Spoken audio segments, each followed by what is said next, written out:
It's the Chicago Cubs against the Milwaukee Brewers on opening day. 8 strikeouts and 6 shutout innings on opening day for Marcus Stroman. On the ground, flag down, Swanson. Base hit right field. Dansby Swanson with the knock. And then the throw gets away. Here comes Nico. Swanson having himself a very nice debut in a Cub uniform. That's a base hit into left field. Mancini, an RBI single. Ball game. Cubs win. And a great opening day.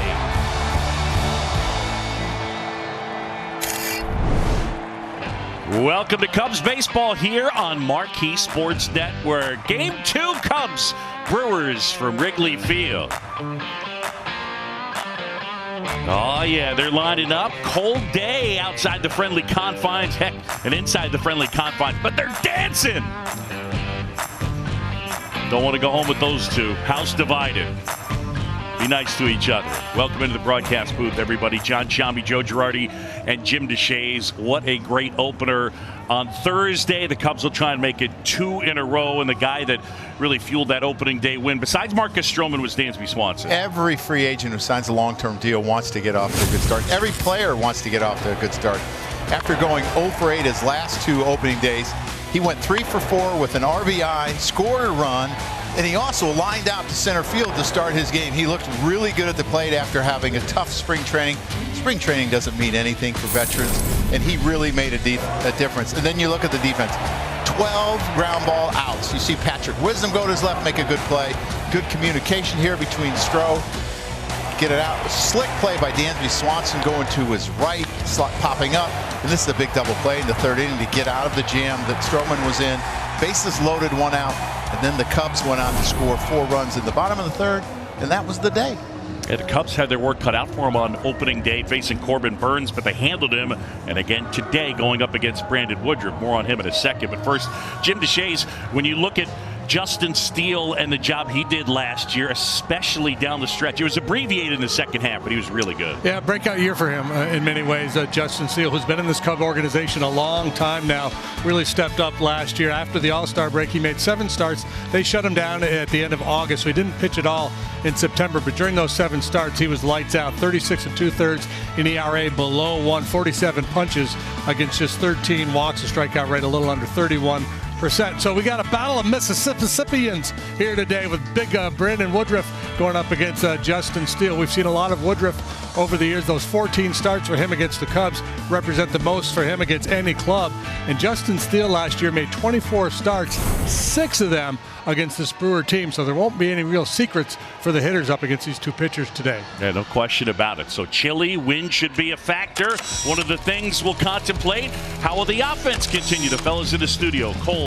That he is loose and ready to roll just like opening day. So time now for our front door expert approach, because we're looking at these Cubs hitters versus the Brewers since the start of 2022. Strikeouts per game a season ago, close to 11, but on Thursday, minimizing the swing and misses, just 5. That's exactly what you want to see, and you're going to want to see more of that today, because first pitch is indeed right around the corner. And Cliff, at last look, I know it's 72 and sunny in here, guys, Right. but it's a little chilly out there. 40 degrees, real feel, right around 30. So how are they going to get knocks and get after it? Have a good mindset, great game plan. I think the other day was perfect. They executed to perfection when you think about how they had a game plan. This was one of the best in the game. And Corbin Burns, letting the ball get a little deep, taking it, giving what you're getting from the pitcher, and that ball right there was absolutely destroyed by Swanson. But look at the approach. Look at the body, not trying to pull off too much. Swanson's swing was absolutely picture perfect. You want to talk about a poster. Both these dudes had a game plan. They went out and executed, scored some runs, and then another knock up the middle by Swanson. But if he's going to have this approach all season long, it's going to be tough to get him out, because you cannot teach those hands through that A-B swing and getting those. You see that back foot scissor right there? That was back foot scissor. But that's right nice here. too. Right That's here, beautiful. Dex. This is beautiful by Ian. Look at the head. Look at him behind the baseball. You can't draw it up any Not better. pulling off. That's the most important thing, is when you're not pulling off, you're staying with the pitch. So anything that when your game plan is letting the ball travel and then getting that swing out there, you're trying to just do this right here. So I never wanted to be, and I was one-dimensional, but when I was here, look where the bat's at. That bat is only going to cover this much of the plate. Drag it. But when you stand there and giving yourself a chance and you're going boom, look what that bat has at. Look how much I can cover. Even Ian's, when this top hand came off, he still had enough coverage to get that ball off the bat and get a solid base hit You know why? to left field. You know why he did that is because he caught it out front. You can't work back here. They Right. say let it get deeper, but that's misnomer. Okay. Let it get deeper than it usually needs to get, but that's still right here. Right. So you It's let it about travel, but not letting it travel. Yeah, that's back way here. too deep. Right. The foul territory, I stand back in the box, right? So the foul territory goes right here. Yeah. So if you let it get too deep, you can hit a laser and Foul. it's going to be a foul. Right. Right? So why not hit it and like you said, you go right here and you drop the bat right here. You got that back, You ain't got no got it coverage. You get like out that. here and you drop the bat, you cover the whole thing. Right. That's good. I can't bend down. I'm on my back. It's all about that play coverage and pitch recognition, no doubt about that. And when you're taking on a guy like Mr. Woodruff, you know that you're going to have your hands full. And the Cubs, well, looking to have their hands full and then push it along when it comes to getting runners on base. We'll see you after the ball game, Dex, Cliff, and myself. We're going to hold things down on Cubs Postgame Live. But in the meantime, there is a ball game to play. So Boog, JD, and Joe, they're going to take care of the call. That's right. Game time right around the corner. Door. Come on in. The front door, the side door. Come on in. Hang out with us. It's a little cold, so bundle up. 39 degrees, feels like 29. And right now, we feel like sending it downstairs to the Mac. Taylor McGregor. It's not that bad, Boog. It's all good. But Dansby Swanson had a really good start to his Cubs career. 3 for 4 with an RBI and elite defense on opening day. And perhaps he's poised again for another good day against Brandon Woodruff, a pitcher who throws 60% fastballs. We know Dansby Swanson loves the fastball. He feasts on it last season. His 25 homers, 20 of them were against the fastball, so something to pay attention to here today. That was amazing to watch live, as nobody got a chance to see her sprinting back to her cubby hole in the dugout as she finished up that report. Taylor McGregor, you are a rock star. Brewers lineup is brought to you by UI Health. Mike Brasso will start it off. Then Adames and Yelich Contreras in the cleanup spot. Luke Voigt gets a start at DH. Tellez, Anderson, Miller, and Joey Weimer making his debut. And he bears watching. He's got some pop and a lot of tools. Well, facing that Brewer lineup will be this young left-hander, Justin Steele. He is the starting pitcher for the Cubs. Brought to you by Budweiser. This Bud's for you. You see the pitch mix for Justin last year, leaning heavily on that fastball slider combination. Hopes to integrate the curveball and changeup a little bit more as the season goes along, but expect to see a similar approach from Justin here today. A lot of heaters, a lot of slide balls, and he was really good last year, posting a 3.18 ERA. Cubs defensively is brought to you by Blue Cross Blue Shield. In the pasture, we'll start in center with Bellinger. He is flanked by Happ and Mancini around the horn. How about Nick Madrigal getting the nod down at third base today? Swanson and Horner up the middle. Hosmer's at first. Barnhart behind the dish. Yeah, the first offering of the game misses for ball one. We are underway. Justin Steele, 27 years old, from Loosedale, Mississippi. And ball two. Tough day to hit. Like, we talk about 15 seconds in between. What if you hit a ball off the end of the bat? You know how you get those Bs? Are they going to use their discretion to give hitters a little more time on a day like today? I think they will. I think they're supposed to. I hope they do. Just an extra beat. And right now, Steele falling behind. It is 3-0 on the leadoff man. Brasso getting the start at third base. And Steele walks him on 4 pitches. Time now for our keys to the game. And they're brought to you by your local Hyundai dealers. Yeah, well, Mississippi Burning. We got a matchup of Mississippians pitching here today. Ready or not, Taylor mentioned Woodruff in his high percentage of fastballs. He throws a lot of first pitch strikes too. He'll come right after you with that heater, so be ready to hit. Yeah, and a day like today, sometimes it's the mind, whoever's mentally tough enough to endure the conditions that comes out on top. There's Willie Adames now. Adames, 238 last year. Those 31 homers, the most he'd ever hit in his career.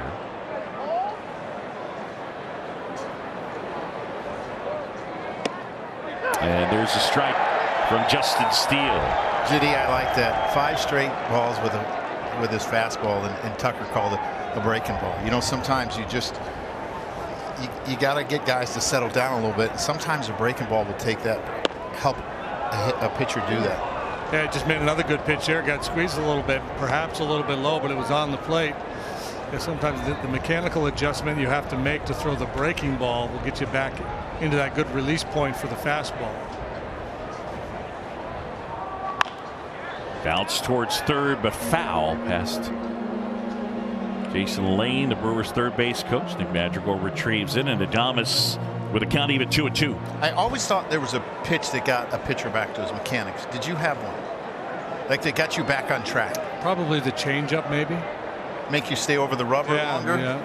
Had to finish it. And another foul ball, and Adames hanging in there. Justin Steele, second half last year was outstanding. He's unique in terms of, you look at his rookie year in 21, and he moved from part-time reliever, part-time starter to full-time starter and reduced his pitch mix. Line drive the other way, but slices foul. JD, it usually works the other way, right? You go to the bullpen and you go from 4 to 2 pitches. He basically went from sometimes starting, sometimes relieving, to always starting, and really has just cut it down to, for the most part, fastball slider. Yeah, I think because he found success, and you know, being his first time full-time in a rotation, I think why mess with it? Keep doing it and getting people out. I do think as this season progresses, we'll see the curveball and the changeup a little bit more. 2-2. A little bit high. Joe, for the most part, when he's good, he really does a good job of hitting his spots glove side. So into righties is where, when he's on, he's really good. Yeah, and that's important because that's where you get a lot of the weak contact that he induces, right? He gets in on their fist, gets a ton of weak contact.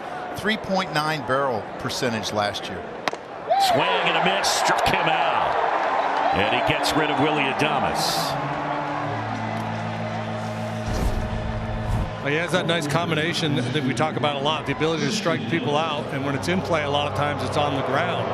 And as we know, there's no slug on the ground. Swing and miss there for strikeout number 1 for Justin.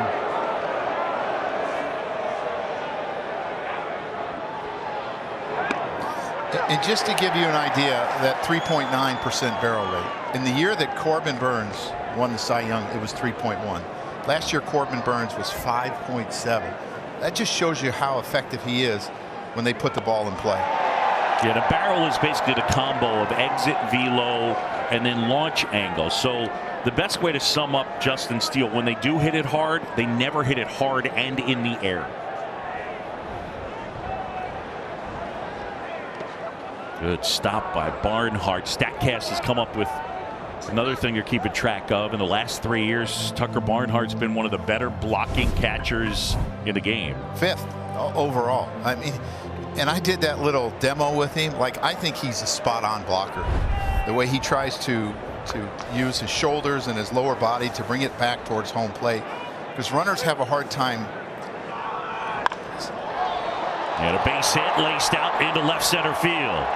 Happ over to collect. Brasso will stop at second. Yelich a single the other way. 2 on, 1 out.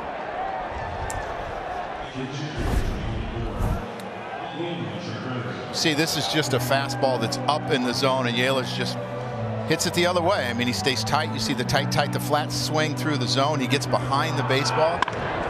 Almost a double play, just to the right of Dansby, but again, he still has a double play set up, and he's a ground ball pitcher. But what I was talking about Tucker Barnhart is he always steers the ball back towards home plate, and it's hard for base runners to read how far it is away from him to when it's left or right. Left or right, you can see better, so they have a hard time advancing.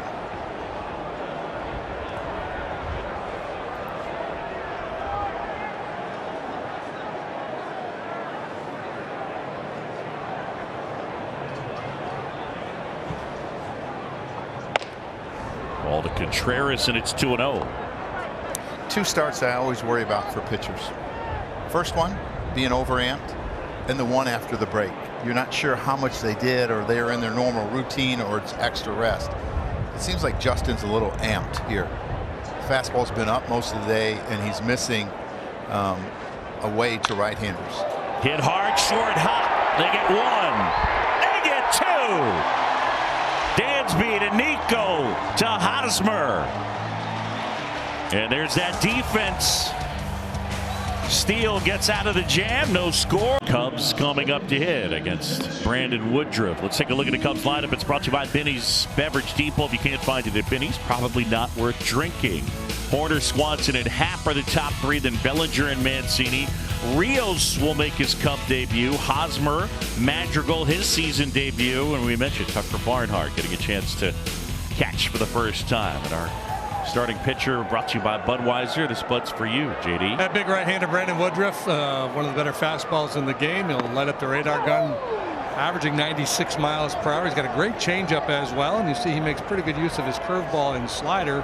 There's a ton of first pitch strikes. Two-time All-Star last year, 13-4 and a 3.05 ERA. And it's the lefties especially that need to be wary of that changeup. But I mean, 75+% of the time, it's going to be fastball changeup from him. Yeah, and his changeup induces a lot of swings and misses. It just has great depth. He has great motion with his arm.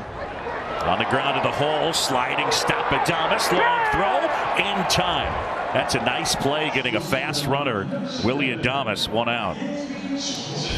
Well, when we look at Willy Adames, he not only has power at the plate, he has a fantastic arm. And you see, a lot like Dansby Swanson yesterday, a little pop-up slide to field it, gets up, makes a perfect throw to Tellez. You know the game we used to play, if you hit him in the chest, it was 1. You hit him in the face, it was 2. I think that was a 2-pointer. First one to Dansby. In for a strike.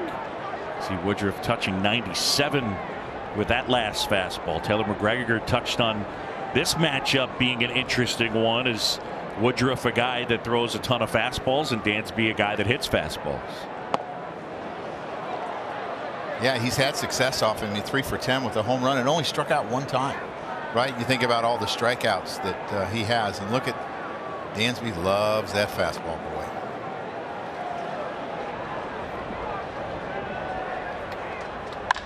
Line drive, base hit up the middle.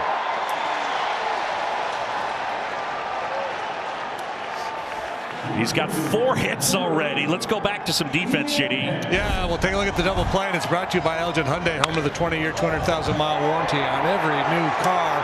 It was a 4-6-3 double play that got Stroman out of a bases-loaded jam yesterday. Here in the first, Steele in a bit of a pickle, but Swanson starts the slick 6-4-3. Everybody's happy. And Justin can head to the dugout, put on his jacket, take a deep breath, and be ready to rock and roll. There's a strike to Ian Happ. You know, I would think runs are going to be tough to come by today. It's going to be tough to probably piece hits against Woodruff. As a catcher, I always felt it was tough to throw on days like today because your fingers are cold just like everyone else. I wouldn't be see if we see Dansby go somewhere here. Strike 2. Contreras only threw out 14% of the base runners. I mean, Dansby watched it all last year, so he knows that at times he has troubles. Contreras keeps that one in front. That was the changeup, just spiked it. And field pitches on a cold day are tough. Changeup. For me, it was always the spin, too, trying to spin a breaking ball.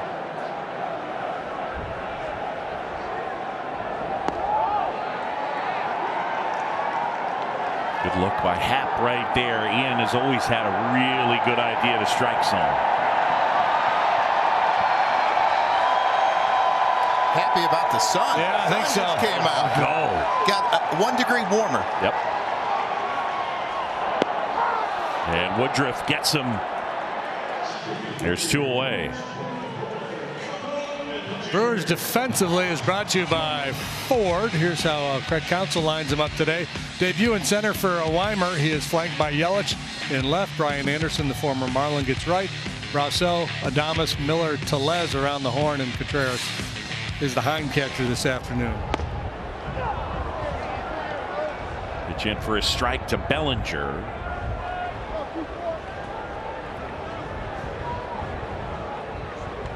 That wind is whipping.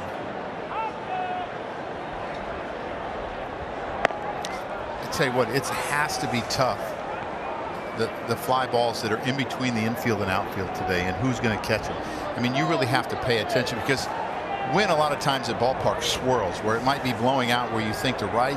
Certain spots it's going to be blowing out to left as it swirls around the ballpark. Bellinger checks the swing. Now they appeal to third, and no swings as third base umpire Ron Culpo at the plate yesterday.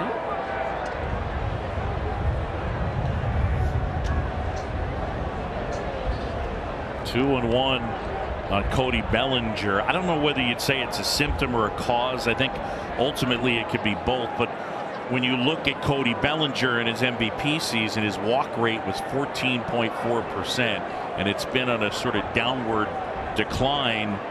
And you're talking about 6.9% last year. So I think if he's going to have a good year, you're likely going to see him walk a little bit more this season. Yeah, you're going to see him be patient and get his pitch, and you see that the barrel rate went down as well. And I think sometimes, like, he hurt his shoulder. Yeah, that you can get in bad habits because of the pain that you're experiencing, the weakness. That was the Game 7 high five with Kike Hernandez, where he dislocated his shoulder. And a swing and a miss, 3-2. But there's a ton of talent and tools, and a guy that can impact the game, not just at the plate, but in the field. And he can run some. Versatility too. Yep. There's a ton of defensive versatility.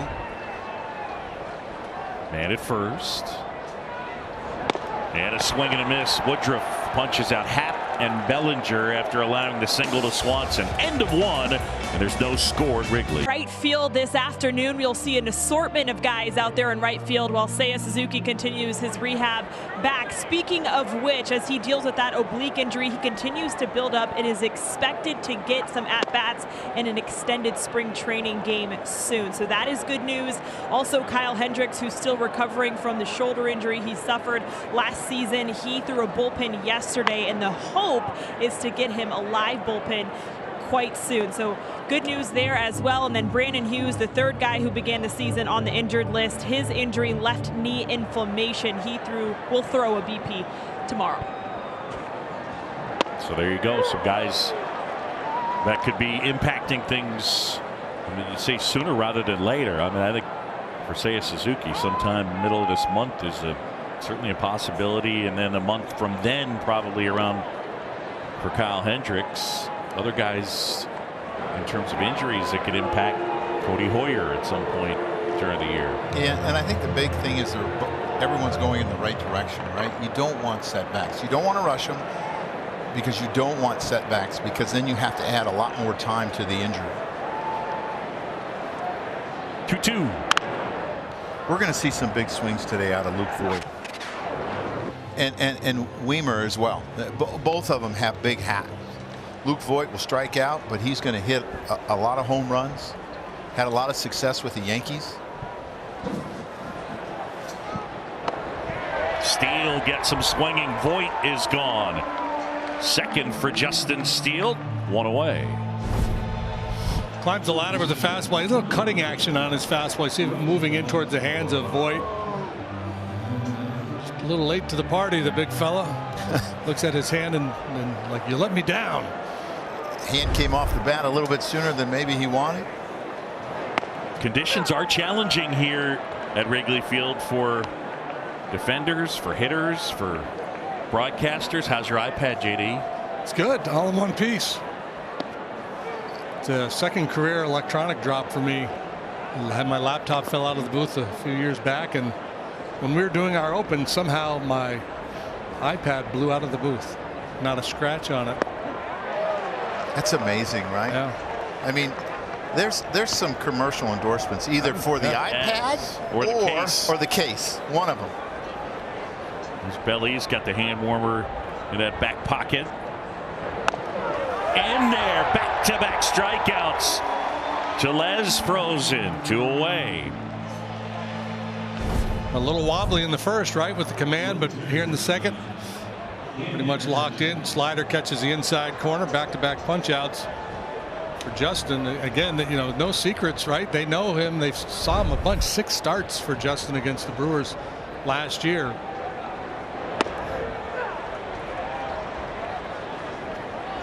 You would think that Brian Anderson, with the injury, the teres with the hamstring pull, he's going to play some third base as well.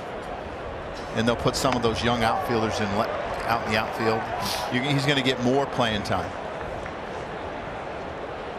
Interesting. A pitcher gets on a roll like this. This is when a hitter sometimes would want to step out and take some time, but they're not allowed to now unless they use their 1 timeout. They try to, break up a pitcher's rhythm when he gets into a flow like Justin is right now. But that is not available to the hitters with the new rule.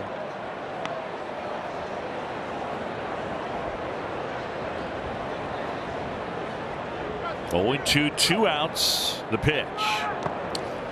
The other thing that really helps is pitch calm. Is Justin Steele got a new ball. He was rubbing it up and he was off the mound. But you can give the sign when he's off the mound, right? He can just walk up there and throw it, and that's very helpful, for getting it in within 15 seconds. On the ground to the right side, Nico collects, and an easy inning. 1, 2, 3 for Justin Steele. Trey Manson, Miguel Esparza, and Omar Ramos on the call. Will you read that in Spanish one day? I will. I promise. Just pacing myself. Brandon Woodruff with a couple of strikeouts in that first inning. So face Mancini, Rios, and Hosmer. No score. Last of the second. Boog Sciambi, Joe Girardi, Jim DeShays, Taylor McGregor.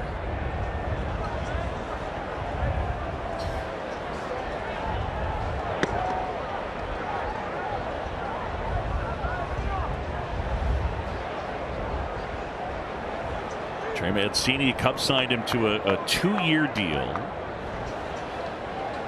Does have the ability to opt out based on a certain amount of at-bats. Grounded to short, and Adames handles that chance 1 away. Our military salute proudly presented by Russia's Road Home program, a center for veterans and their families. Road Home have served thousands of veterans, active duty service members, and families across the U.S. If you or a loved one are in need of treatment, please reach out for health care and wellness services. Learn more about Russia's life-changing services at roadhomeprogram.org. And thanks to U.S. Navy Yeoman Second Class Mark Christian Navarro. Thank you for your service.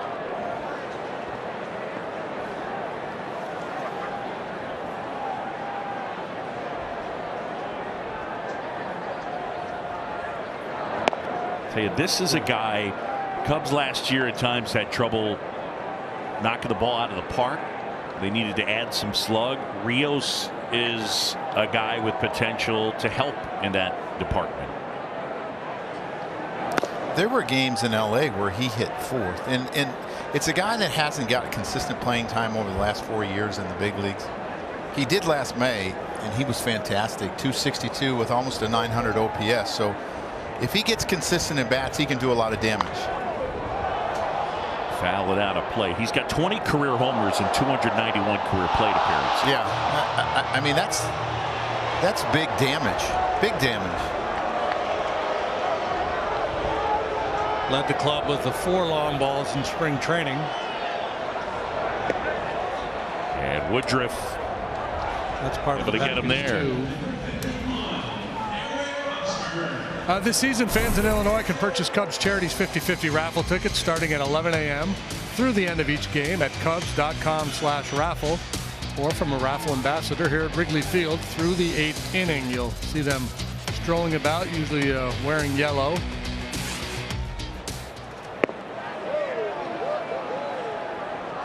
There's that first pitch curveball. I mean, to me, his curveball and slider are pretty similar, where the slider's just a little bit harder and has less depth. But he changed the grip on his curveball, which helped him to throw more strikes. It's not as big, but it's really good and effective. Yeah, he's the whole package, right? Big, strong, sturdy right-hander, 4-pitch mix, overpowering fastball.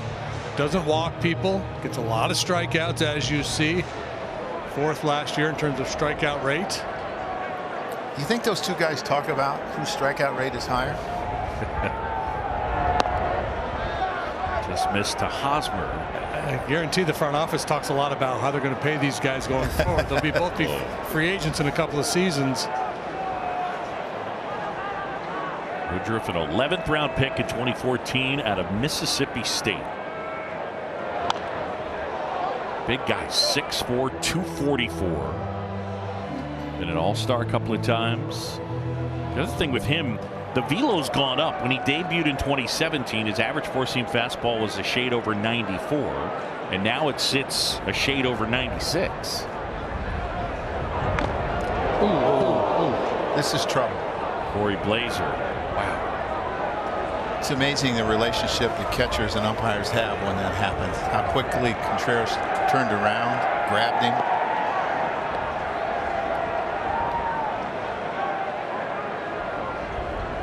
Corey Blazer.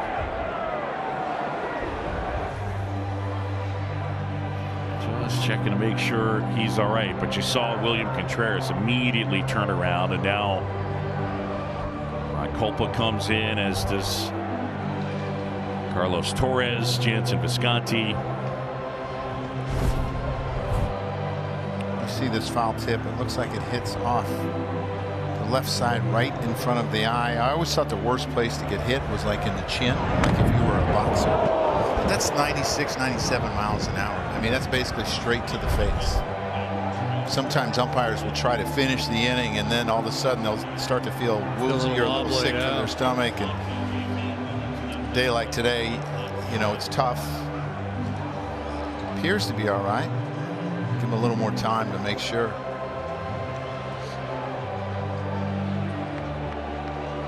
So Corey Blazer will continue. It's good to see he's all right.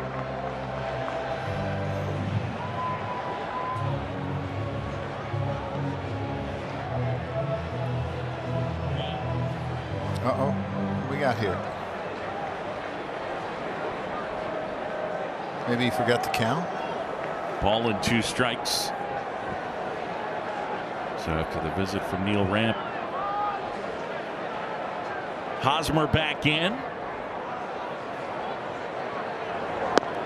And there's that changeup. Woodruff has struck out 4, end of 2, and there's no score. Back here, and time for the Miller Lite social scene. Could watch Justin Steele pitch all day. Guys throwing some filthy stuff. And Justin Steele with 3 strikeouts on the day as he faces Owen Miller. Miller Lite social scene. And the breaking ball drops in for strike 1 to the second baseman.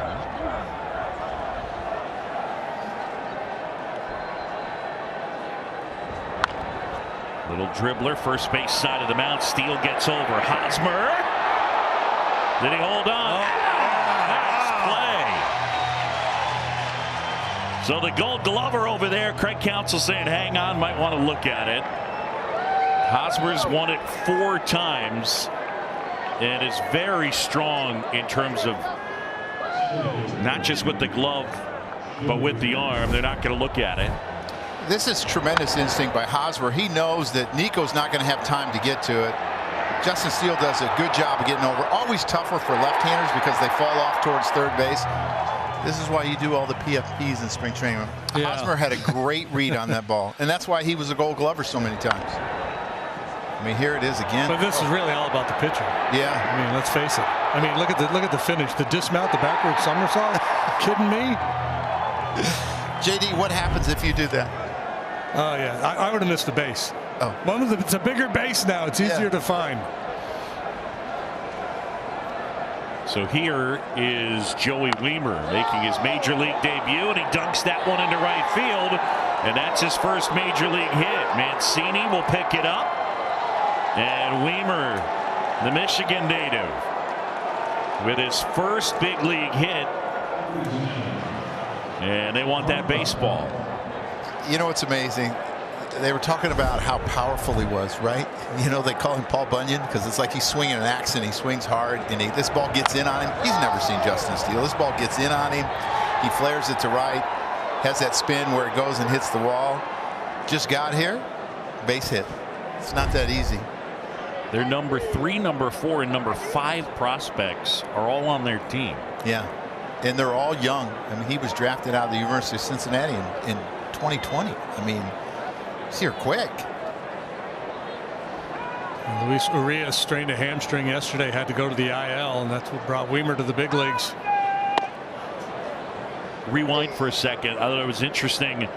So Steele goes over to first, makes that play. Obviously, you tumble and you're going to be a little out of breath. So when do they start the clock? It's when he makes his way back onto the infield grass. That is when it starts. But if you noticed, Tucker Barnhart decided, I'm going to use a mound visit here in order to let him catch his breath a little bit more. That's something we used to do all the time. The mound visits when a guy would cover, and now they've taken that away because there's a limit. Liner caught. Madrigal will look Weimer back to second, 1 away, or beg your pardon, 2 away. So every time a first base or a pitcher would have to cover first, the catcher would walk out just to try to give him a little more time.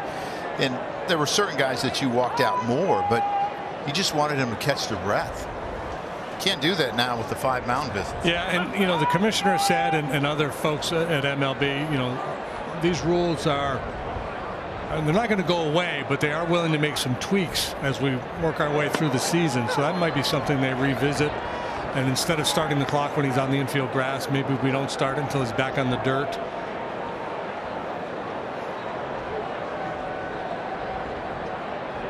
Oh, and 1 to count. Yeah, like if you're just joining us, Taylor McGregor in her pre-first pitch hit was doing the running back to the dugout. So, Joe, you probably would have needed a mound visit for Taylor just so she could have collected herself prior to the next time we threw it down, because it's the problem is it's from the booth. It's really good against fastballs. Yeah, no, I get you. It's a long run from the booth down there. Well, clock violation. And Justin here. So 1 and 2 as the ball is added. See the clock expire right there. And the umpire gets a signal. He's not looking at that clock. He's wearing a device that will buzz him. That's to third.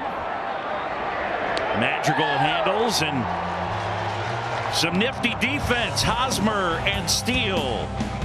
No score, middle of the third, including our reporters. Taylor McGregor having to move things along. T-Mac? Well, I thought I was an athlete, and then I saw myself run there. That was a little embarrassing.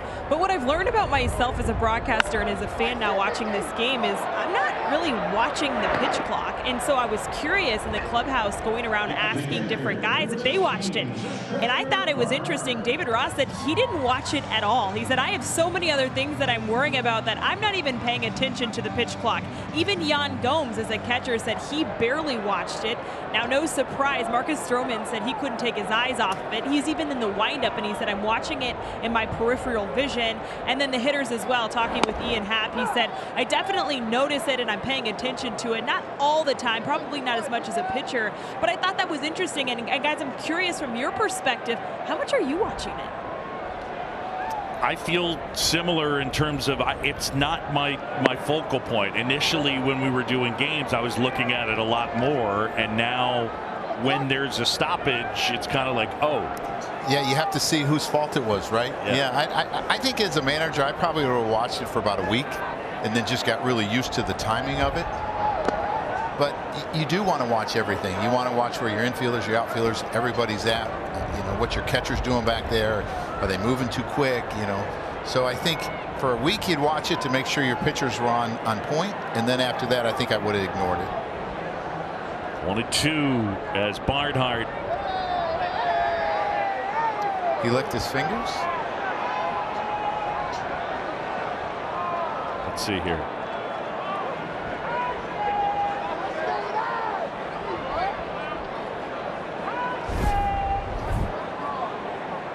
Well, the clock stopped. Would that be a frozen clock? Freezing. Don't know what that is. All right, so this is what's taken place through the first 2 days of games. 17 violations in 20 games. 10 on pitchers, 6 on batters, 1 on a catcher. Good eye by Barnhart right there. You know, Barnhart struggled last year offensively, but the August and September, he seemed to find it. Hit 267 both months. I think sometimes when you change leagues, it's difficult for hitters because they don't know what pitchers are going to do to them.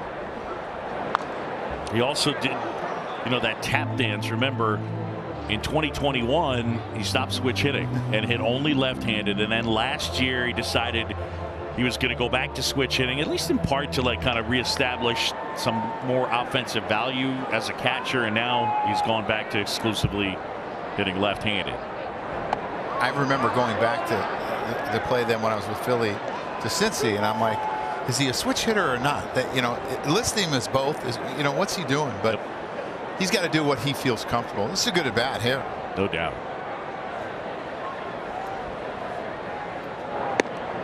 Check swing, and he went too far, struck him out. He's thrown that change at the left-handed hitters enough now where he can, you know, surprise you with the fastball from time to time. Yeah, and if you're going to put it in that spot, it's not much of a chance for a hitter. All right, time now for the McDonald's McNugget of the game. So first 2 days of the regular season. Last year, 19 games, 7 stolen bases. This year, 20 games, 31 stolen bases. That's a big McNugget. Difference. Yeah, that's a big difference. And I think part of it has to do with getting more athletic in the middle of the field because you can't shift and you have more athletic players. I think that's going to play a part for a reason we see stolen bases go up as well. And 21 for 23 in the first game, the first day, opening day. I think go back to 1907 to have 21 stolen bases. Wow. Dead ball era. But that was only 7 games. Nobody was hitting home runs back then. They were slapping the ball and stealing bags.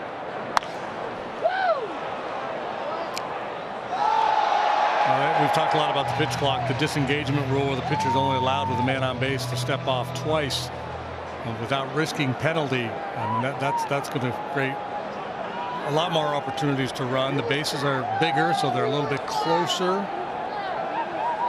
Batter timeout.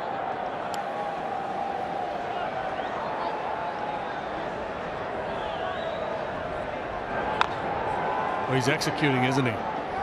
Yeah, he hasn't made any mistakes. That's that fastball in. Two-seamer in on the hands of Nico.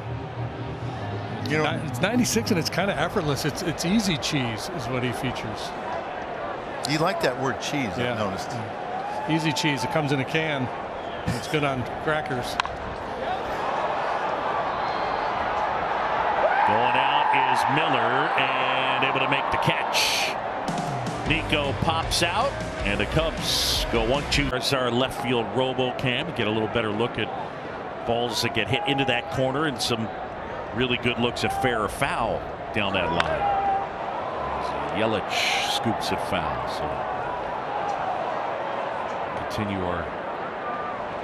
That's one camera I've wondered why they haven't had, is a camera that goes straight up the foul pole. So you can tell if a ball is on the left side or the right side of it.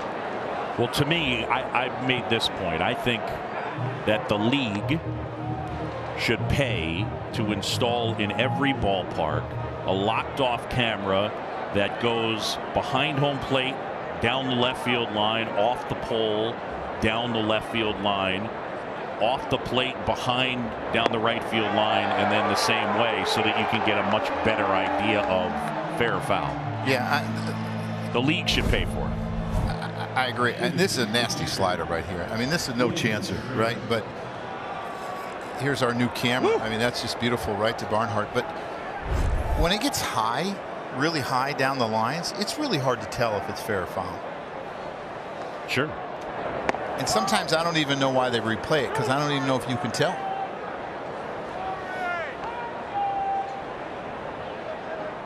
William Contreras here, wrapped into a 6-4-3 inning-ending double play in the first. Hit a fastball really hard to Dansby Swanson. I mean, that was a tough play. That had a little hook to it. Dansby got the short hop on the backhand. Made a great double play. Steele was in a little bit of trouble in the first because of wildness, and they picked him up. Oh, diving stab Swanson from his backside. Got him, baby. Stop it. Gold Glover. Nice to have you aboard. And the stretch by Hosmer at first. Well, if there's one thing that William Contreras didn't learn from playing with Dansby, it's just don't hit it to him, because he's tried him twice. Two different kind of ground balls. I mean, this is an amazing play. Just how quickly he gets up and gets rid of it. And, you know, he's fallen when he's thrown it, and he got him by a step. That's an amazing play. And William Contreras runs okay, right? He runs okay.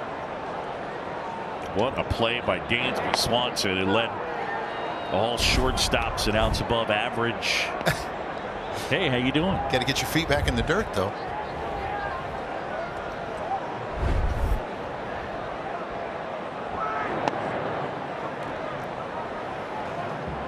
Cub pitchers are going to love pitching with Swanson and Horner up the middle. You aren't kidding. If you're a ground ball guy, you're going to love it. If you're not, you might want to try to become one. All of a sudden, you're going to see everyone trying to throw a sinker. How do you hold your sinker? How do you hold it? You see the most outs above average last year for shortstops. They're both in the Cub infield now. Anyone? That's that. Dansby Swanson, a spectacular play. Swanson, because he's absolutely robbed him 2 times now today with tremendous defensive plays. I got to believe Dansby's saying to him, really? You're going to test me? You didn't see me do it for like a couple of years down in Atlanta? Come on now.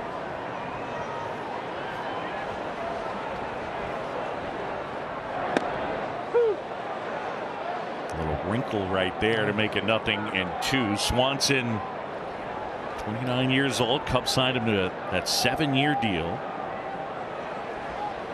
And now he's the face.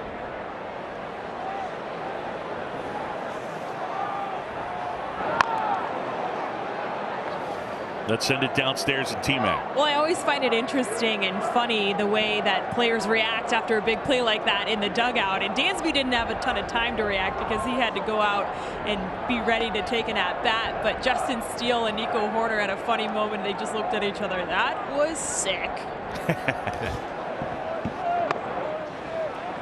Well, Swanson's turned himself into one of the best defenders at shortstop in all of baseball. Last year, claimed the National League Gold Glove at shortstop. That great close relationship with infield instructor with the Braves, Ron Washington. That's drilled the other way, slicing, fair ball. Swanson will stop at second. He's got a single and a double. What a coming out party in a Cub uniform for Dansby Swanson. Big day yesterday, bigger day so far here today. This double is brought to you by Elgin Hyundai, home of the 20-year, 200,000-mile warranty on every new car. Pitched him differently this time. Started him with some soft stuff early, then tried to beat him with a fastball in. This time he leaves it out of the way a little bit, and Swanson just rides it into the right field corner for this leadoff double. And this could prove to be huge on a day like today. And there's a strike to Ian Happ. Dansby Swanson in 17 spring training games had 5 hits. 5. In 2 games so far. 1.5. He's got 5 hits. 1.5 games. Fair enough. Yeah. Now, if you're Ian Happ, you got to, you know, I'm sure Ian went up with the approach. I got to try to pull something. Now, just got to find a way to put it in play, and hopefully you can get Dansby to third, or maybe even get him in. But you got to find a way to put the bat on the ball here. And I know it's easier said than done. His at-bats have been good all spring. They were good on opening day. Choked up a little bit here. He struck out last time on a changeup.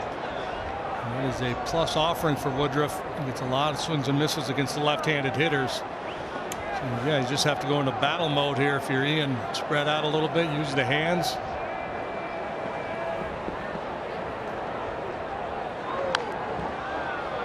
Tried to elevate, tried to get him to swing under it there, and he was able to foul it off.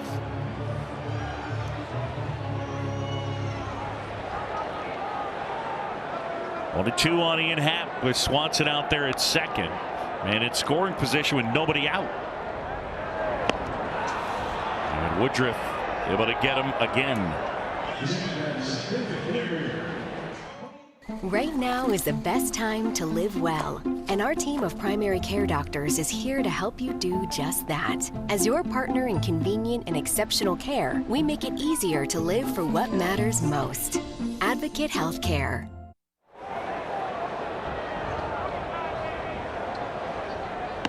And Cody Bellinger swings through that fastball. It is generally frowned upon to try to steal third base with a left-handed hitter up in the box. Catcher's got a clean look. The third baseman is way off the line. I can't tell you how hard it is to make that throw, JD, because you're taught to throw to the bag, but in your mind you think they're not going to get there, and you end up trying to throw to the fielder, the third baseman, guy, yeah, and you end up throwing it on the fair side beyond him because he ends up getting farther than you think he was going to.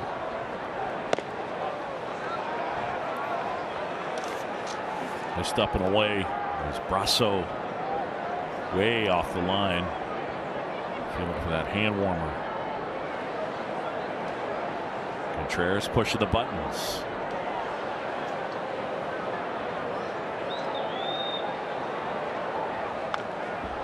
And Bellinger. Against a power right-hander, a lot of times you're watching the game and you think, we got to get our lefties up there. But that's not the case with Woodruff. He's actually tougher on lefties than righties. Last year, left-handed hitters had just $190 against him, and you could see why with that changeup.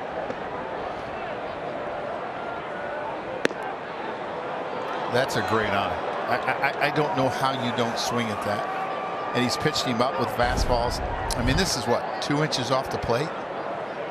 Wow. Man. It's a good job by Corey Blazer, too. Home plate umpire. And there, Bellinger didn't like the call. And he lets Corey Blazer know it.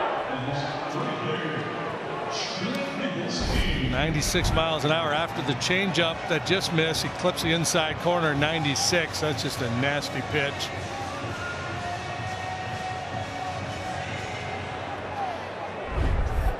And now it'll be left up to Trey Mancini to cash in this opportunity.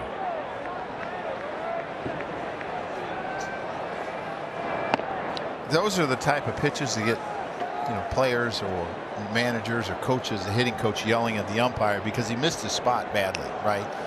And it ended up in, and you see Cody kind of complain about it. And you start yelling at the umpire, and you go back and look at it. It's a perfect pitch. Out to short, Adames takes it in and throws him out. And the Cubs can't cash in the leadoff double. Onto the glove under the heater in between innings to keep their glove warm, but that's not really the case. Bellinger, Swanson, and Mancini, the three guys who did not place their gloves under the warmer because, guys, it gets so hot down there, it can impact how stern the glove can feel with the leather. And so just to try to give people an idea of how hot it is, I grabbed gum pregame that had been sitting under the heater, and it basically, the gum was melted. So I'm smashing the gum there to try to give you an idea of the gum is not hard anymore. It is gotten soft. So yeah, and look, I mean, the players, the coaches, the manager, they got hand warmers, but everybody's different in terms of how they want their glove to handle. And for Dansby Swanson, he just puts it on the step. I asked him about it pregame. He's got an older glove. That glove that he is using right there, this is year 4 for that glove. So I asked him how long are you going to use it for. He said till the wheels fall off. Interesting enough, Walt Weiss was the infield coach in Atlanta. Yeah. Walt's glove was like 10 years old. He called it the creature. A swing and a miss. Meanwhile, his double play partner, Nico Horner, breaks in 2 new ones every year. So I'm following Nico around during spring training. How's your glove today?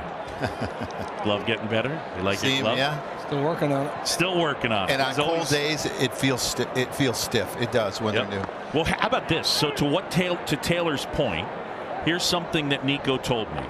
because this glove is new, he's fine putting it under the heater. If this game were in late September, October, and it were this cold, because it's not that new, he wouldn't put it under the heater because he'd worry about the glove getting too floppy.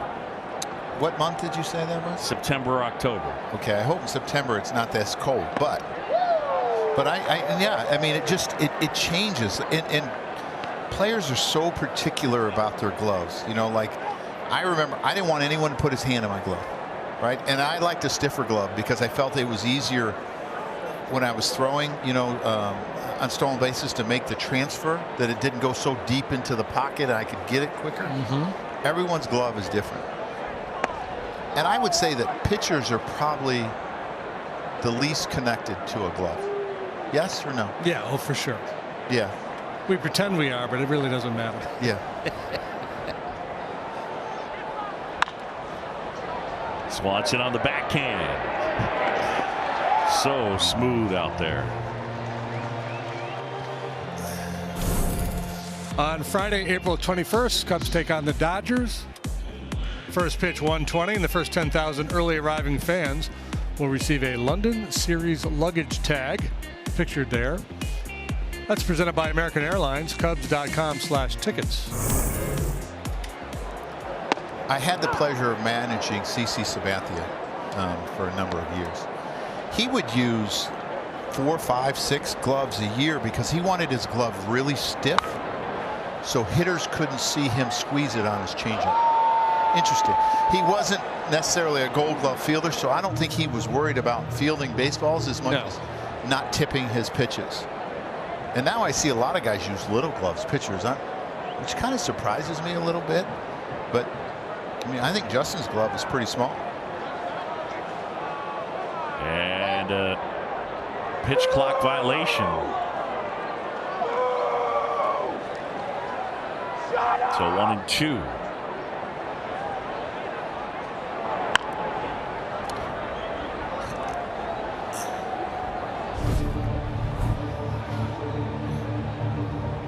He has to start his delivery before the clock expires. He's trying to. It wouldn't have mattered, right? No. He's not going to give him timeout.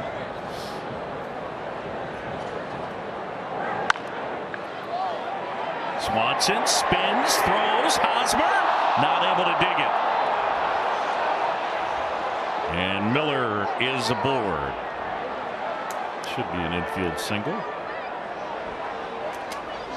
Hosmer, who made a great pick the other day on opening day, almost comes up a really good one. I mean, they've tried him to the right. Now they're trying him to the left. He has no problem getting that ball. He tries to get rid of it quickly, and it just kind of short hops Hosmer. I mean, look how quickly he gets rid of this ball, and the accuracy, right? I mean, you think that is right to Hosmer. The short hop. Hosmer's going to pick that 9 out of 10 times. Yes. Yeah. And I would even go more than that. Yeah.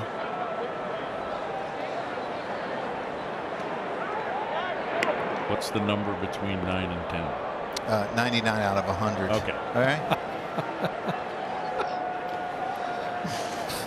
How's that? That's good. I got a, you know. That'll be the. That's. I'm sure there's a number. Right? I got a 9 and a 10 in there. What's his pick rate? Center field pregame, whatever the topic was, and I said I don't have anything to add to that. And Joe says that's not in trust and a really good pitcher's duel. 5 shutout innings so far for Justin Steele. Meanwhile, Brandon Woodruff 4 shutout innings, 7 strikeouts for the righty, 6 for the lefty, and Woodruff back to work as Rios takes outside, and ball 1 to Edwin. Originally a 6th round draft pick out of Florida International University in 2015 by the Dodgers.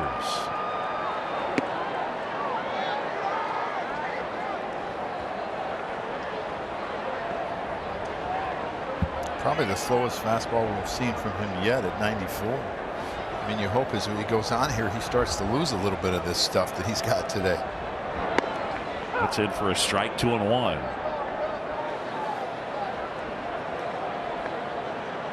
Both the starting pitchers have done a great job of keeping their pitch counts down. He's only at 65. Yeah, I mean, obviously the conditions are very difficult to hit here, cold and windy as it is. But the way these guys are throwing the ball, I think they'd be good if we were in the middle of June and it was 75 degrees. Boy, that sounds good, doesn't it? I'm in.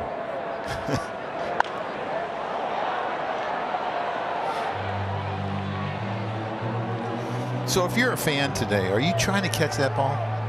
Right? You think about trying to catch that ball with your bare hands. There's your answer right there. Yeah. You're excited. Oh, he has gloves on, so smart guy. And Rios accepts the leadoff walk. And time now for our Prevagen memorable moments. We take you back Game 5 of the 2015 World Series between the Royals and Mets. Eric Hosmer scoring the game-tying run in the 9th. The Royals go on to beat the Mets at extras, win their second title in team history. And then in 2021, Game 6, Dansby Swanson fielding the final ground ball from Yuli Gurriel, threw it to Freddie Freeman, and the Braves with their 4th title in franchise history. And some of the guys that have won that were acquired in the offseason: Hosmer, Bellinger, Swanson, of course Trey Mancini last year with the Astros. He had that great play on the ball that Schwarber hits. If it gets by him, there's a Game 7, I believe. Late in that game, Gurriel got hurt and he had to go into first. Schwarber hit him a rocket down the line.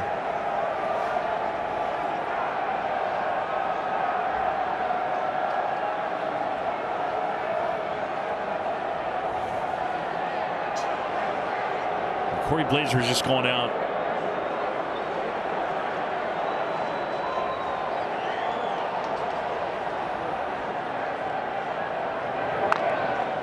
It's Hosmer top. I think he was basically saying he's got to be, alert to the pitcher. So it's funny. On the one hand, there's the pitch clock, but they're also trying to negate the quick pitch.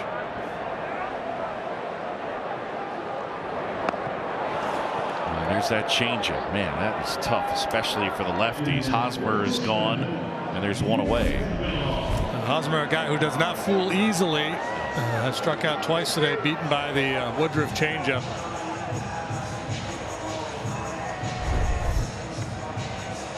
You see that when hitters swing at his changeup, they miss it 54% of the time. I think I throw it a lot to the left-handed hitters because he has really good control of it as well.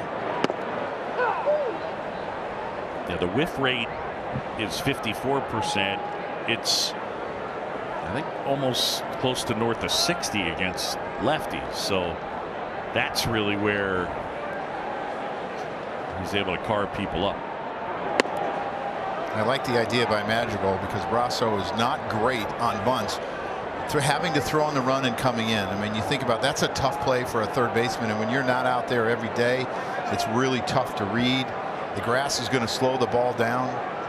Good idea by Madrigal. Madrigal's rough year last year, wasn't able to stay totally healthy. One of the adjustments he made in the offseason, he went and spent the offseason in Arizona, eventually was told to settle in and learn a new position at third, but he changed his bat. Out there he went and tested a bunch of different bats, and they tested which one worked best for his bat path and exit velo. Going out to short. They get one, and Madrigal able to beat it out. And the barrel of that Beechwood bat goes helicoptering out into foul territory. So, with 2 down, they bring up Tucker Barnhart. Day like today, this can't feel good. You see that sinker run into him, and you see the bat break.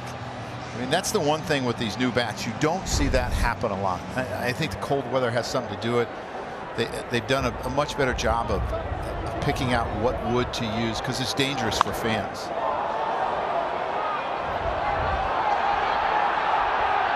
And Yelich able to make the grab. And that is out number 3. 5 in the books. There's no score at Wrigley. Budweiser had come in handy, You don't want to mess up your hair, Boog?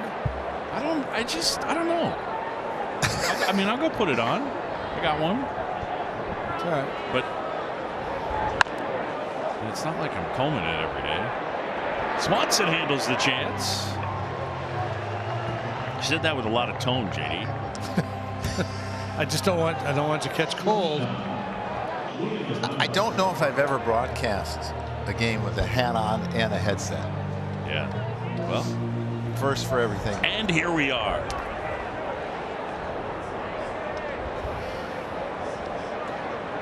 A lot of good hats at the ballpark today.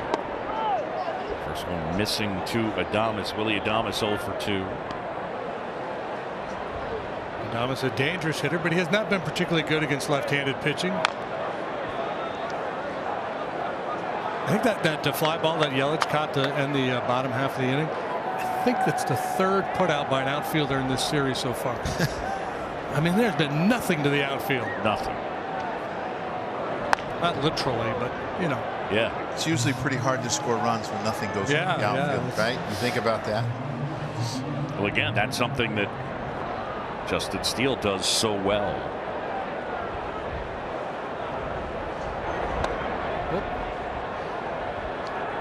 And maybe it's the baseball gods a little bit helping out some of the newbies to Wrigley Field. Cody Bellinger, Trey Mancini out there in center and right field. And we know the wind can be tricky. That's something Willie Harris has talked to both of those guys about in the last couple of days, telling Bellinger you can never give up on a ball because the wind here will fool you, especially if a ball is crushed to left. It's probably going to go out because of the scoreboard. It blocks the wind, but that same type of ball can be hit to right field and it's going to stay in the ballpark. So it takes time to learn how to play at Wrigley Field. So I'm just saying maybe the baseball gods are helping him out a little bit. I'm in. Look at that. The flag is starched left to right.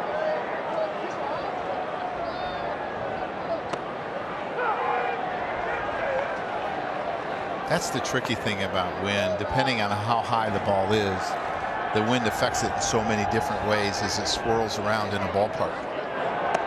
And you can say, yeah, it's blowing left to right, but it's not always going to carry that way.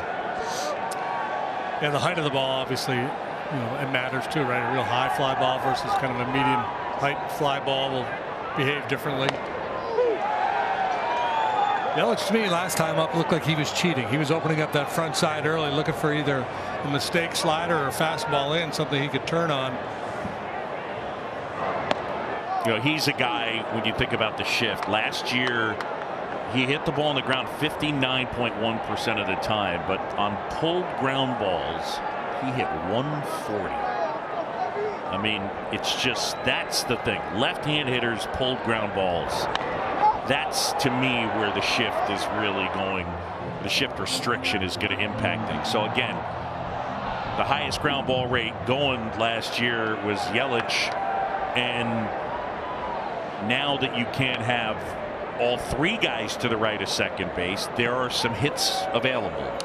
And the interesting thing is, so many hitters, left-handed hitters, to try to beat the shift would say, I'm just going to hit it over the shift, right? And they would get away from what they did, and all of a sudden there's a lot more swing and miss in the game. Now I would think that a guy like Christian Yelich's numbers should go up, right? Because he's going to have a lot more hits. He may not hit more home runs, but you see like what the ground balls for left-handed hitters, what it's done to their average. It's killed it. Yeah, good job there. I mean, that's 2015. It was 230 left-hand hitters, ground balls to the right side. Last year's 169. It's just like, uncle, can't do it. Swing and a miss.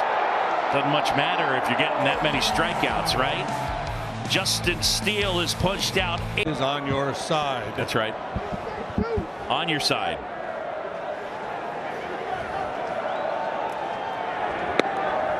There's a strike to Nico Horner. So it's so interesting. You think back, Justin Steele walks the leadoff guy and was spraying it around a little bit in the first inning, and he is locked right in, and both of these guys have pitched great here today.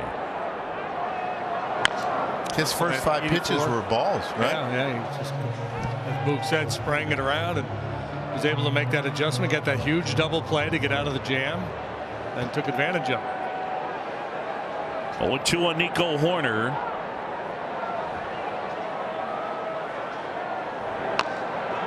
And Horner stays alive. Nico, tough guy to strike out at the 6th lowest strikeout rate in the majors last year.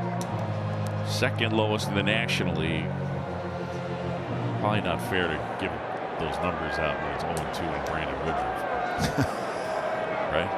That's a bad choice by me. But he's a tough at bat. I mean, bottom line. And we talked about adjustments. Nick Madrigal changing up the type of bat that he's using. So Nico Horner, and here's what you're looking at: lowest strikeout rate. Only Jeff McNeil was lower last year. He's actually going with a heavier bat this season. It's that one softly on the ground. Tellez gobbles it up. Half ounce heavier, maybe a little more power, but it's something that he feels like could allow him to hit the ball harder.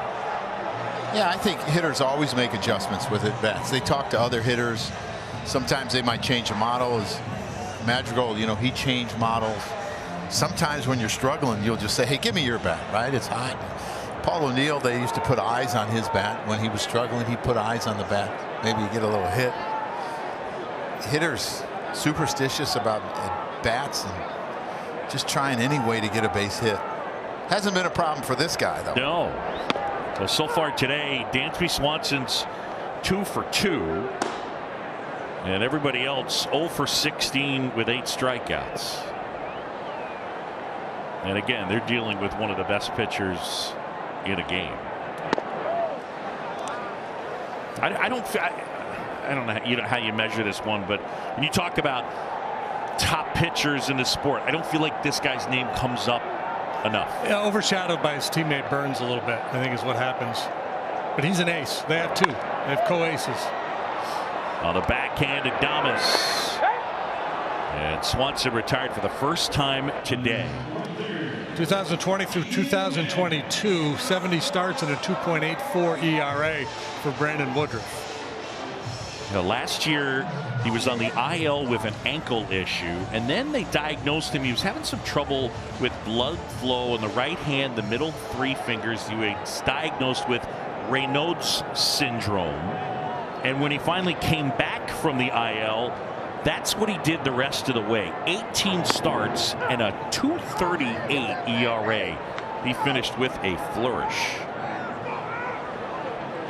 I was looking up what happens, and you get spasms right to around your arteries, and you don't get blood flow to the extremities. You know, it's usually your fingers or your toes. Sometimes it can be your nose, your ears. Yeah. But his fingers would turn white, right? And then when the blood would go back into it, they said it burns and becomes red. I mean, that had to have been really difficult. That's scary to me.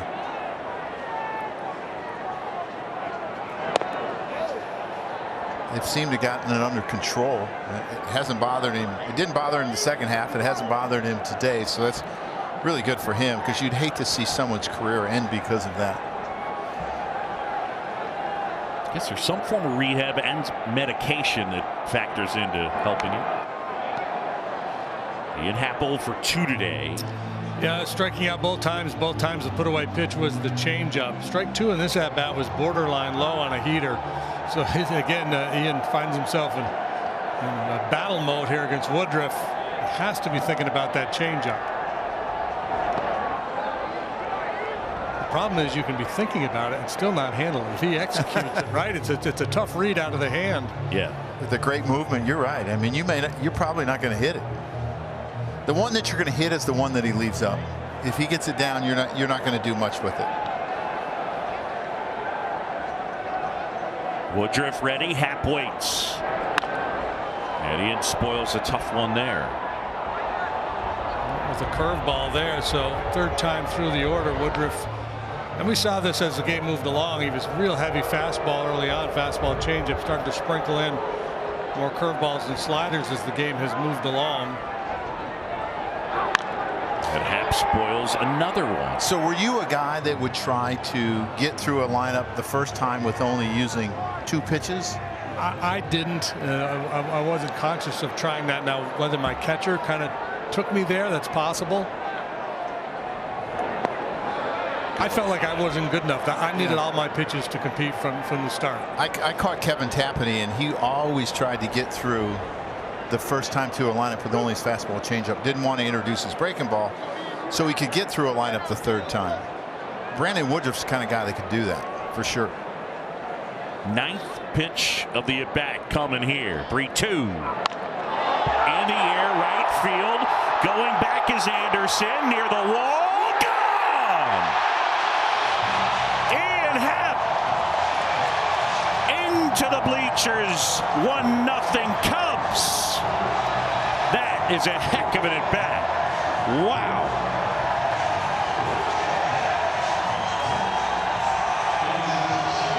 That was a spectacular at-bat. After punching out his first 2 times up, beaten by that changeup, he battled. And sweet redemption for Ian Happ. Man, that's nice. I mean, that is a battle.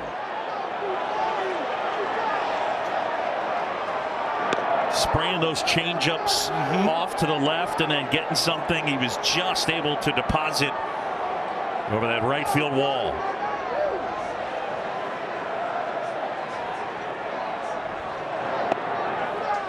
This home run replay is brought to you by Toyota, official vehicle of the Chicago Cubs. If you had Ian Happ and who hits the first home run for the Cubs this year, Poole, you're a winner. Puts the biscuit in the basket, and the Cubs lead 1-0. Popped up, going out, Miller. And he makes the play. But Ian Happ strikes. And the Cubs have a 1-0. But when it comes to our FanDuel live bet, we're looking at the 8th inning over, under a run. Dex, I'm going to go with you. What do you think? I want to take the under. I think that, they've been stingy with runs, so I don't think it's going to happen. Stingy, that's what we'll see. Hopefully, this lead will stick. Until then, we'll see you post-game. Boo, Joe, JD, take it away, guys. All right, guys, new pitcher will be Javier Assad. To the righty, comes in out of the pen. Home run by Happ could make Justin Steele a winning pitcher here today, depending on how the bullpen does. First man out of the chute. The right-hander Assad, last year 9 games and a 3.11 ERA. 8 starts and 1 time out of the bullpen for the Cubs last season. For Javier, got everybody's attention with his work in the World Baseball Classic. You go back to yesterday, all the breaking balls the Cubs threw to Contreras, right? You get a lefty today, it's a little bit different. He's hit a couple balls hard. That's all he's seeing right now from Assad as well. Went too far, struck him out. Let's take a look at the Ian Happ home run one more time. Pitch by pitch, we'll take you through it. 95 on the corner. Woodruff gets the jump on him. That one probably low, but called strike 2, so it's battle time for Ian, and battle he did, man. Fighting off these fastballs. Had to be aware of the changeup. That's what beat him his first 2 times up. Stays on that good changeup. How frustrated is Woodruff right here as he's making quality pitch after quality pitch, but he cannot put Happ away, and then tries to beat him with the elevated heater, and Happ gets him. That is just a big-time plate appearance for that man. Here's a 1-0 to Voit. And now 2-0. Voit doesn't need any stinking sleeves. He's not cold. Well, he can go upstairs in between at bats. When you're the DH, you go hang out in that cage where it's nice and warm. I mean, the one little bugaboo for Assad last year was the walks, right? Yeah. And we talked about it in spring training. For him to be successful, he's got to get a little better at that, but his stuff is improved and improved. Pitched really well in the WBC, faced Puerto Rico, the United States, and pitched really well. I like this call. I mean, that's a strike to me, and it nips the zone. It's not what you want as a hitter. Assad comes back to make the count 3-2. Cubs lead 1-0 on the Happ homer. So a new thing that a lot of these guys do before the game is they try to activate their muscles, and some of them lift weights. I was told that Luke Voit goes and benches like 225, just a bunch of reps just to get ready for the game. On the ground at third, Madrigal backhand throws across, and Hosmer, did he stay on the base? He did. Fancy footwork by Eric Hosmer. Well, Madrigal, who's used to playing second base, and this is a much longer throw. makes a nice play, takes his time, gets the backhand, knows he has time, and understands he has a very good first baseman that knows how to manipulate. He gets behind the ball, strong throw over, and that's such a different throw than from second base. It's more over the top. It's much longer. It's something he's going to have to get used to, but nice play on both ends. Yeah, this is his first game out there, regular season game. He played there a bunch in spring training. It has to feel a little foreign for him today.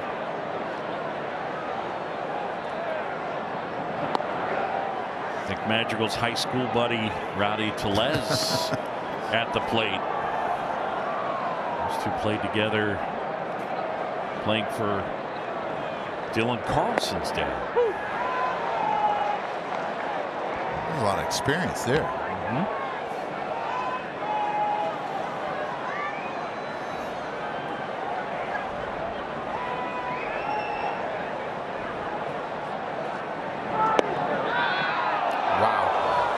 You can see the whole infield shifting towards the third base dugout. Little back door to Rowdy Tellez. Wow. Tucker really made that look good. I don't know how you take that pitch unless you're fooled, but he doesn't like that low pitch. Swing and a miss. Got him. Assad comes in, gets him 1, 2, 3, and it is time to stretch. The news is good at Wrigley. Our 7th inning stretch is brought to you by Budweiser. This Bud's for you. And here's Harry. Take me out to the ball game. Let me hear you. Good and loud. On 1, on 2, on 3. Take me out to the ball game. Take me out to the crowd. Buy me some peanuts and Cracker Jack. I don't care if I ever get back. Oh, it's root for the Cubbies. If they don't win, it's a shame. For it's 1, 2, 3 strikes, you're out at the old ball game. See the numbers for him last year. He pitched in the opener. Major League debut for Strzelecki last year. He was an undrafted free agent and worked his way all the way to the big leagues.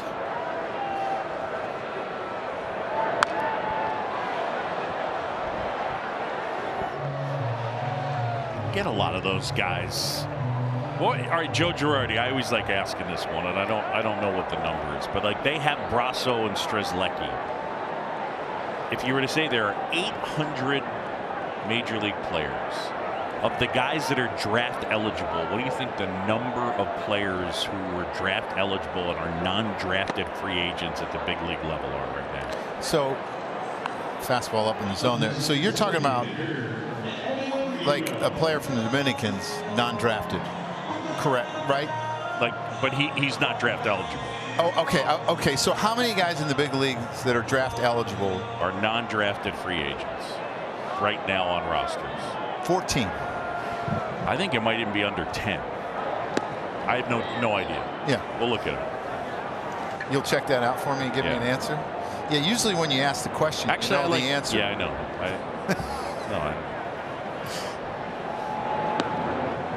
I just figure I'd mix it up on you.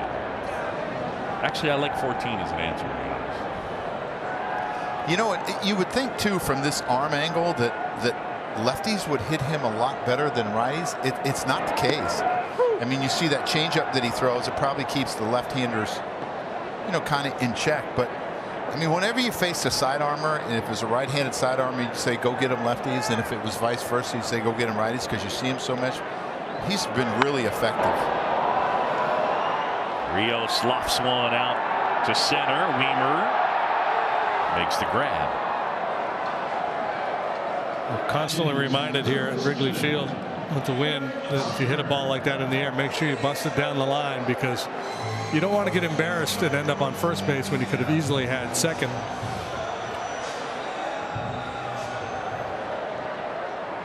Make no assumptions on a ball in the air.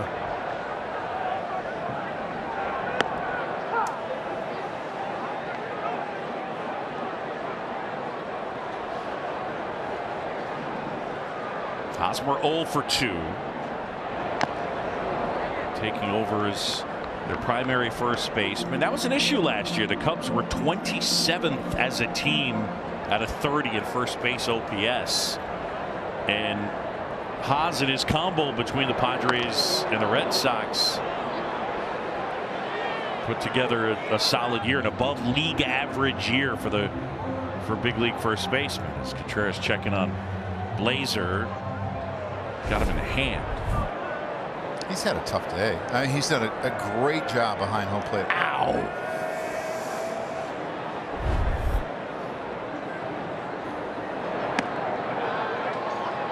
I think if the umpires go to dinner tonight, they'll make them pick up the bill too. He's not going to be able to. It's on you, Corey. Credit card out. The way his hand feels.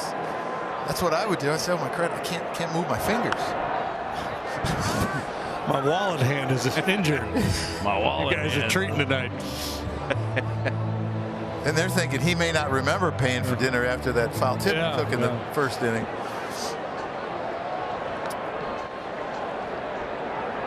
Culpa down there, crew chief.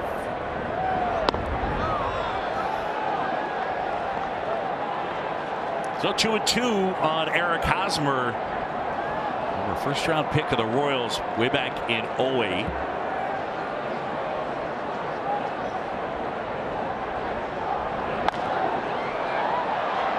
Popped up, foul, off a third. Brasso, watch out, drop out of play. Eric Hosmer grew up in South Florida.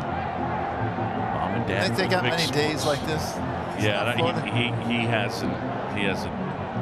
Not many days. So he speaks some Spanish, not fluent. Mom is Cuban, and we touched on it, he's wearing number 51, kind of an ode to his brother Mike, wore 51 because he was a huge Bernie Williams fan in Little League. Check swing. They go down to third. No swing, says Ron Culpa.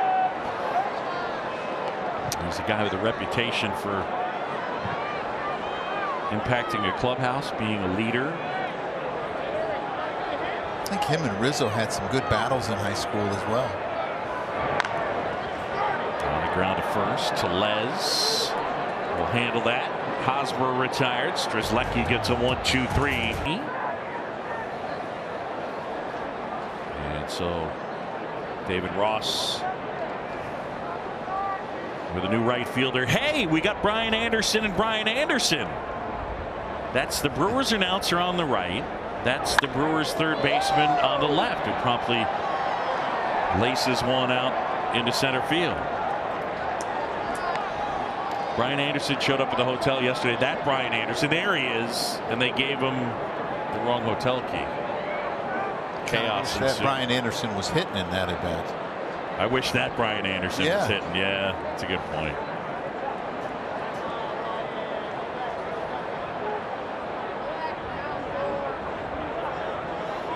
And what happens when the Brewers play the Rays? Isn't Brian Anderson doing color on the Rays? Yeah, he is. So they're going to have a Brian Anderson situation. Craziness. Well, Winker was out on deck, and now he's been called back. I don't know if he was ever announced or not. I think that's what Craig Counsell was just trying to figure out, and I don't know whether he was announced. Corey Blazer's got his lineup card out now.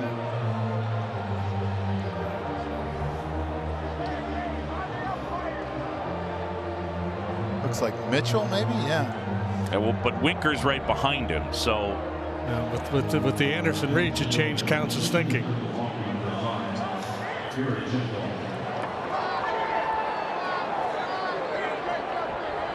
I think maybe a bunt here. You wouldn't think they would bunt in a situation where, you know, they need two to win, and they're in the, but maybe they feel good about their bullpen.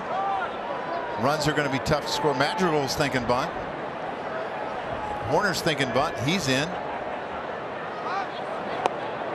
And this is a situation a lot of times I would give a kid like this for one strike. If you wanted him to bunt for a hit, go ahead, take a chance. Because sometimes guys like this are better bunters when you're fast. trying to get a hit than necessarily sacrificing. Right. They just never really had to do it. And now it's 2-0. Priority here for Assad is make sure you throw a strike. You don't want to try to make it so hard for the guy to get a bunt down that you end up ultimately walking him. And depending on, counsel obviously knows his personnel. But this is also a time, Joe, where you turn a guy loose too, thinking he might get a cookie on 2-0. Inside. Like he attempted. Nope. And now it's 3-0. And I think if we can get a look at Horner's position, how close he is and how and he is towards the back, it tells you the speed of Mitchell, right? This kid can fly. Yeah, he's one of the fastest guys in the majors. Right, and you have to make sure as a second baseman that you can get over there. And he walked him.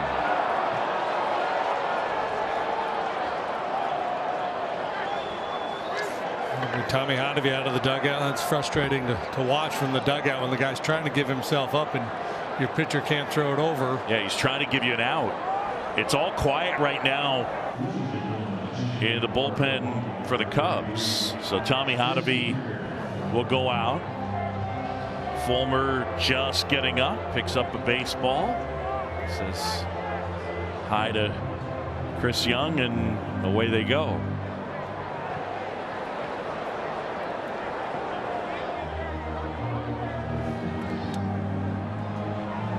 T-Mobile customers get free MLB.TV. Redeem now through April 3rd at T-Mobile.com/MLB.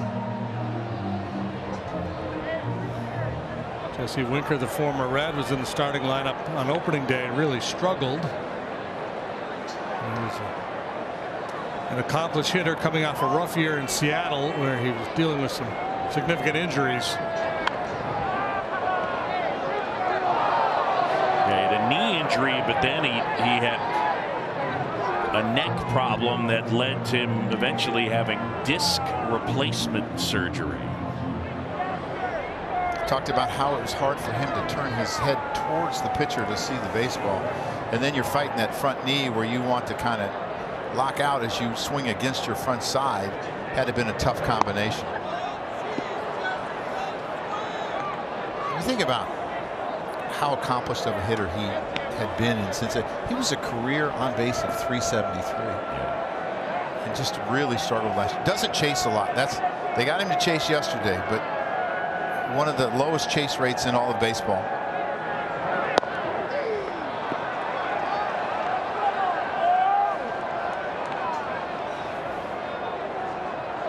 Yeah, to your point, last year, Muncy, Soto, Bregman, those three guys are the elite of the elite, and Winker's right up there with them.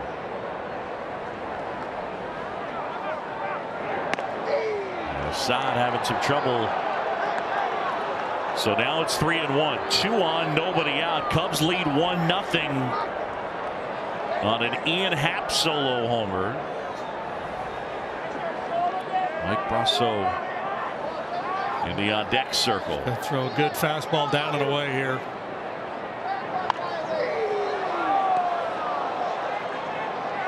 Assad, one of those guys that worked hard and did some of that velocity training. When they first signed him out of the Mexican League, he was sitting like 88 to 92. We saw him touch 96 this spring.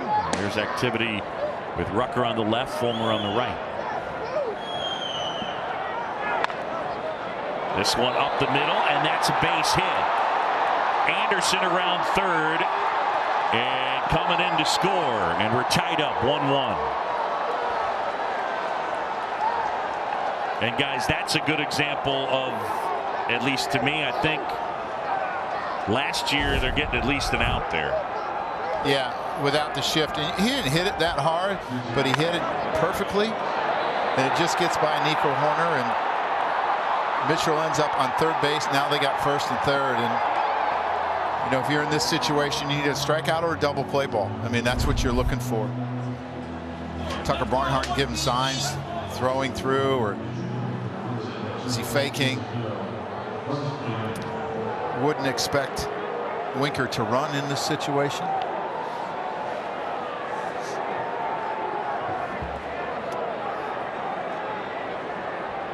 It's Turang over there at first base now, so they pinch Rand for Winker. Yep. Turang has elite speed, so the Brewers can do some things late with their legs. And there he goes. Takes off, throw to second. And it pops out of Horner's glove, so now 2 are in scoring position. All these young kids that they brought up have the ability to run. They all have the ability to steal more than 30 bases in a season. You see him get a good jump. He takes a look to see if Brasso put the ball in play. And to me, that's a lost art. You know, you take those couple steps and take a look. Base runners get deked by infielders, and now this forces the Cubs to bring their infield in. Second and third, 1 out. The 1. Good stop by Barnhart.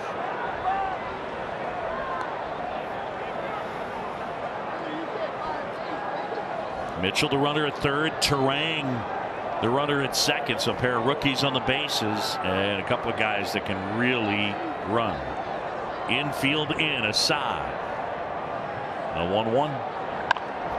On the ground, Swanson peeks at third, throws to first, 1 out.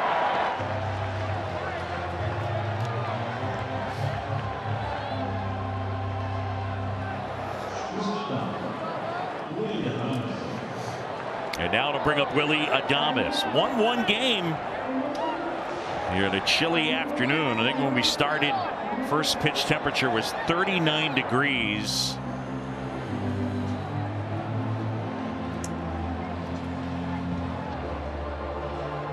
And David Ross out of the dugout makes the point to the pen. And this pitching change is brought to you by Lakeside Bank. It's about time. Michael Fulmer coming in. It worked out differently. We'd have a runner on first with 2 outs, probably, right? No, you would have got a double play. That's why they tell you not to bunt.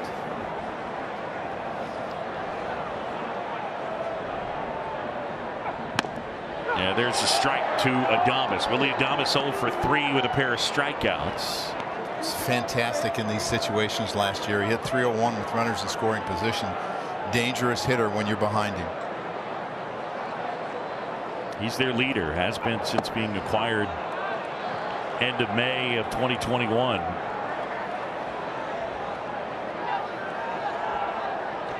Fulmer's put himself in a jam right here against a dangerous hitter. Yelich in the on-deck circle, 1-1, top 8. Yeah, I don't give in here. No. Set up a double play if I walk him. Yelich hits it on the ground a ton. As you were saying.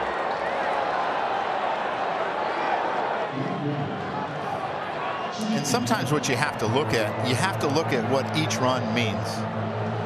And what I mean by that, you're worried about the runner at third. You're not worried about a runner getting to first base. So you're worried about the go-ahead run late in the game. You're walking. He was going for the strikeout. Now they got to try to get double play. Yelich went too far. Strike 1. A single the opposite way. And then a pair of strikeouts. Cubs 1, Brewers 1. We're in the 8th. Hammered but foul. I'm not sure what changed, but that's what you've seen less of with him, right? Is ball hit hard to the pull side. Well, he had so many back issues, right? And it's when that back is not as strong as it used to be. He doesn't get the ball in the air as much as he did during his MVP year in 2019. He's just not the same guy.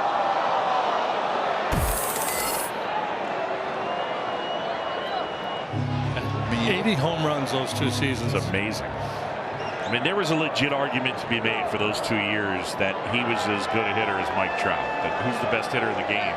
For 2 years, Yelich was right there with him. An OPS well over 1,000.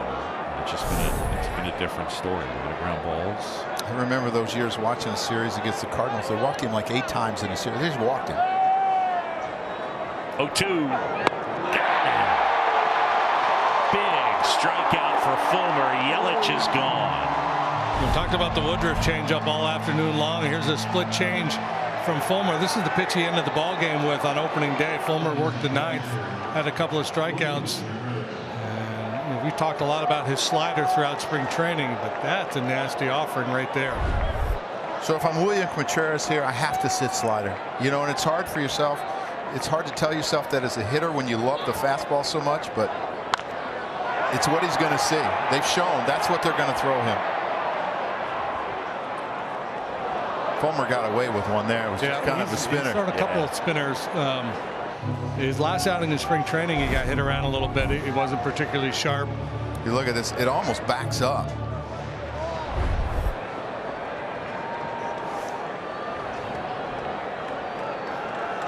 Mitchell at third, Turang at second, Adames at first, all loaded up.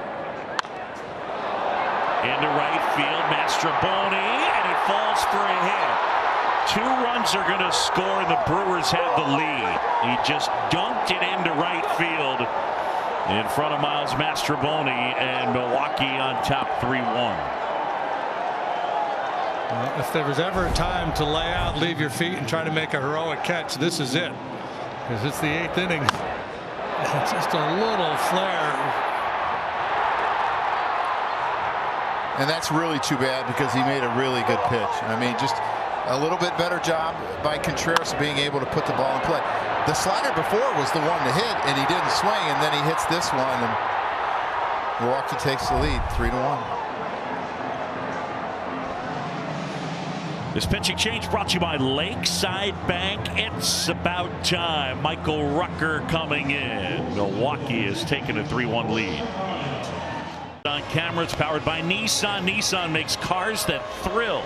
Experience the thrill yourself today. Shop NissanUSA.com. Nick Madrigal will start things off as the Cubs find themselves in a hole for the first time.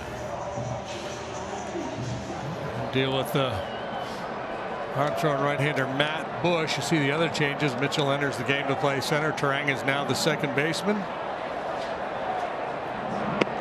And Bush starts with the breaker. Home run's a bit of an issue for Bush last year. First with the Rangers and then traded over to Milwaukee. He threw much better with Texas than he did with Milwaukee. He was traded to try to rebuild that bullpen. He had a 2.95 in Texas and wasn't quite the same in Milwaukee. New team, new league, different expectations.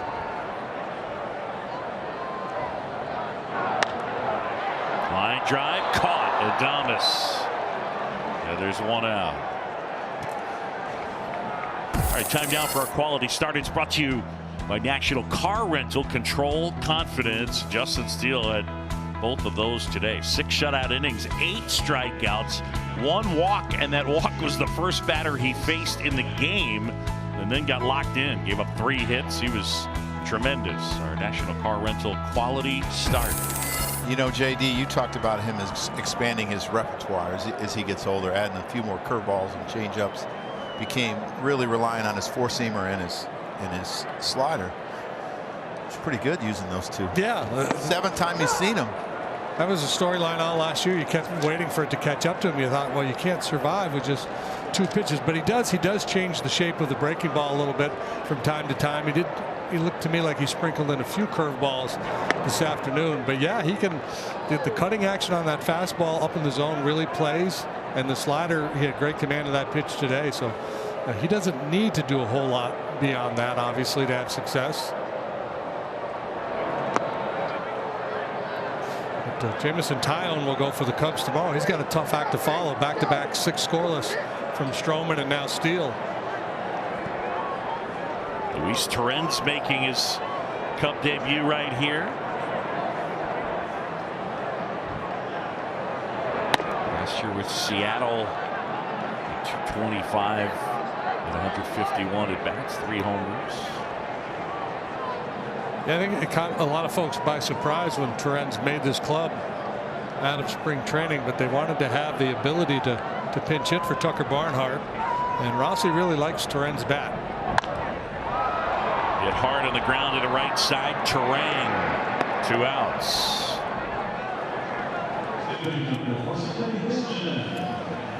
Suit up this season at MLBshop.com. Check out the largest selection of authentic caps, t-shirts, collectibles, and more. Gear up with your Chicago Cubs at MLBshop.com. Suit up. I got to tell you, we have this monitor on our booth with the cards on it that have these reads. Yeah. I got one over on my you side, got one too. over there, and when our fine producer Mike Leary said JD card 8, and I first looked, I thought it said "shut up" this season at MLB, and I was like, wait a minute. Yeah. Suit up. Suit up. I would have liked to have heard that, Reed. Yeah. Shut up this season at MLBshop.com. Just a note from the producer and the play-by-play guy, JD. Shut up this season.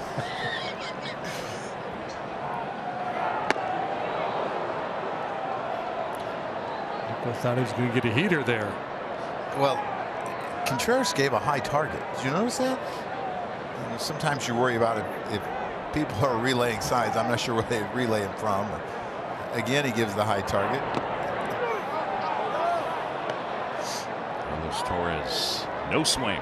So, for a pitcher like Bush, it's fastball, curveball, right, in a sense for the most part. And if that's where you're given the fastball, you want to give the same target for the breaking ball if you can. So a first base coach, a third base coach can't relay what you're doing, or someone from the bench.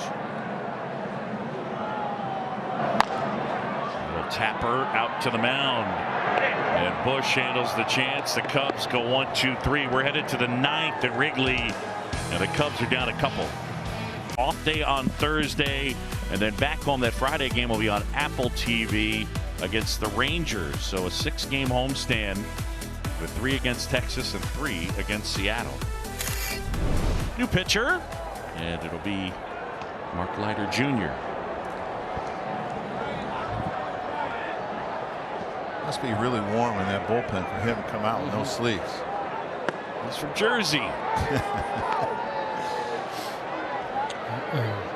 Mark worked both as a starter and a reliever for the Cubs last year. The work out of the bullpen was quite good. His struggles as a starter. Cubs currently not carrying a left-handed bullpen guy. They liked Leiter against lefties because of his split finger pitch. Get a lot of swings and misses and generate weak contact with that offering. Torrens in behind the plate. There it is. And there it is, indeed. A strikeout. Tellez is gone. Ooh, that's a tough day for old Rowdy. Man, that's 4 trips and 4 punch outs. Oh, golden sombrero. Yeah. I had one of those in the minor leagues, JD. I didn't even have a foul ball. I was on deck for the 5th time praying that I didn't get up. Yeah. And I know that's bad to say because I was praying my teammate made it out. That's just honest. But I wanted no part of it. It's fine. Because I don't even know if there's a word for that. Golden sombrero plus or some kind of a plus. Yeah. You think about how that 8th inning changed without having Brandon Hughes, right? It changes Craig Counsell's thinking, I think, where he can't just freely send up left-handed hitters.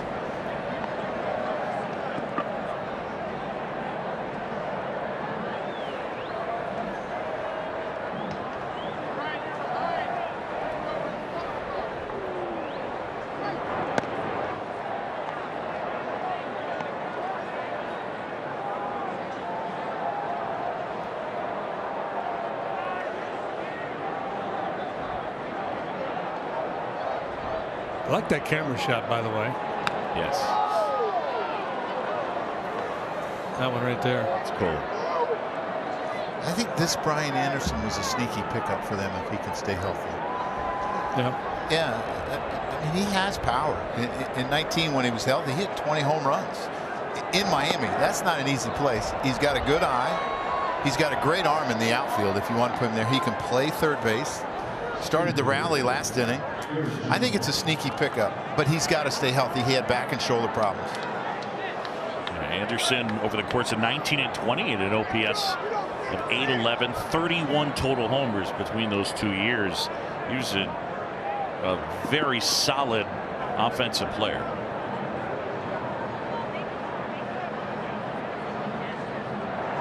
Oh, there's a strike.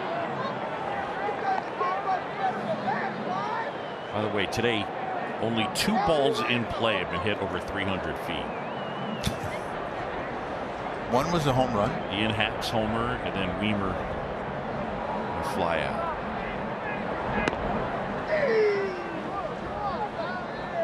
Cold ball doesn't carry as well. Cold air. There's not as many molecules impacting the flight of the ball. Is this your theory, or you can look it up? Do you have the website? I have a computer available here. Your iPad almost wasn't available today. Know, I was told there'd be no science today, JD. Molecules.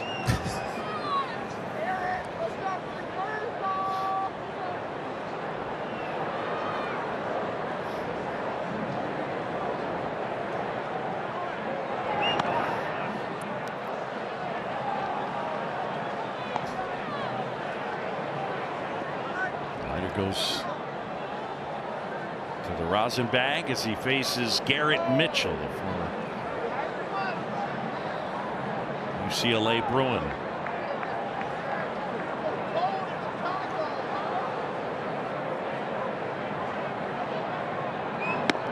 And that is in for a strike. You know, you think about what the Brewers have sent up here today. Their 3rd best prospect in Weimer, the 4th best prospect in Mitchell, and Terang's up next, their 5th best prospect. It's crazy. Yeah.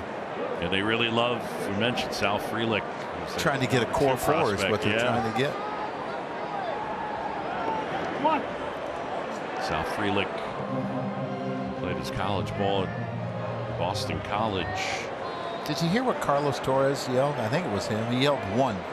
Like, that's your first disengagement. The umpire is reminding the players. Yeah. A lot of outfielders on that list, huh? Leiter, runner goes 3-2. And Swanson ranging out. Happ coming on. It'll be Dansby.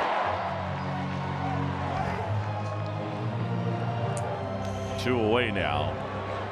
And folks, the Reporter is presented by Miller Lite. Returns tomorrow, 10:30 a.m. As Chicago media members break down the latest sports headlines here on Marquee Sports Network.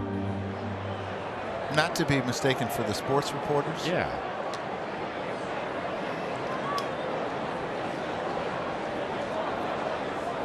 Bryce Terang now. John Shambi, Joe Girardi, Jim DeShays, Taylor McGregor. Thanks for joining us here today. Good starting pitching, both sides. Steele and Woodruff.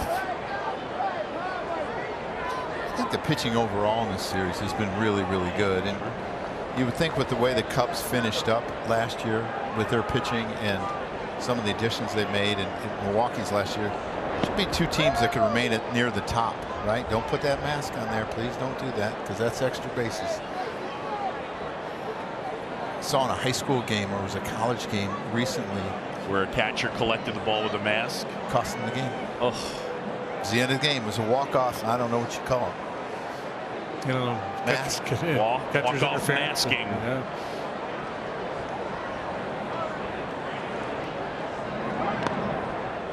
Even if you're masked where you flip it off and it lands on the ball, you're penalized for it. Like, I never understood that, because I don't think as catchers you're good enough to flip it on it on purpose, especially if you're trying to get it from moving away from you. But I never was a fan of that part of the rule.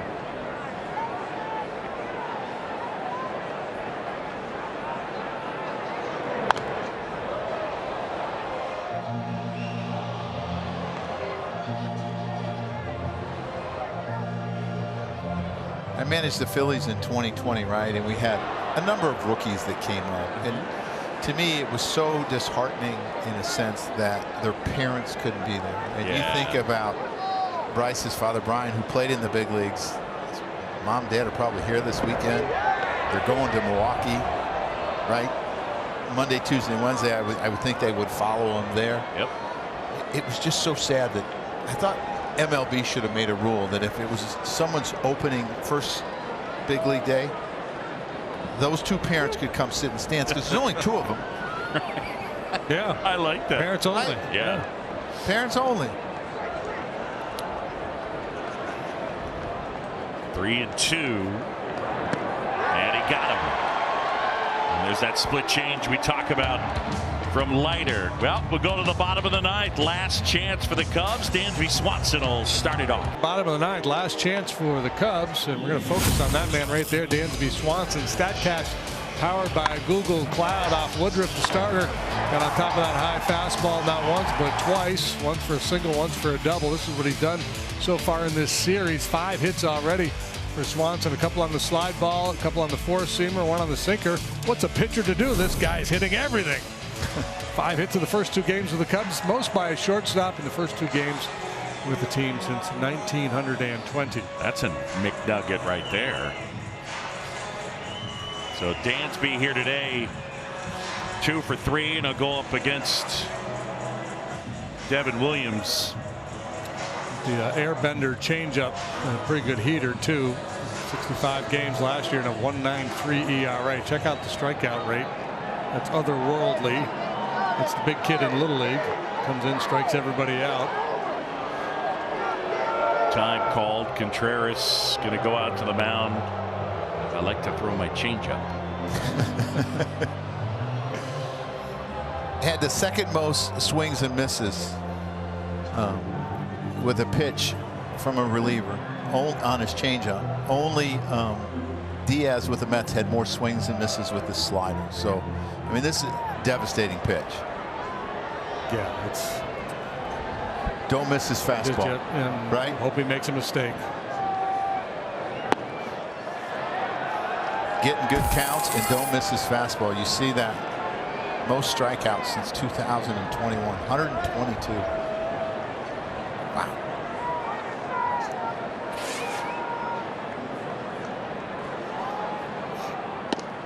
We talked about guys like Roy Halladay, where they go all the way back to A-ball and, you know, rediscovering yourself. I mean, Devin Williams had a 6.33 ERA as a high A starter, and the Brewers weren't sure. I mean, he was a potential release. They convert him to the bullpen and turns into one of the better relievers going right here. And again, this can be an issue for him. JD, walks are a problem at times. Yeah, and he's trying to paint that outside corner there. They're not horrible pitches, but they're just off the plate. He needs to be a little bit more aggressive. Like that. Yeah. Throw another one, right? This is not the run that you're worried about. You're worried about the next guy. You can't walk Dansby, right? And I know he's a great fastball hitter. Take your chances. Happening on deck circle. Cubs down a couple.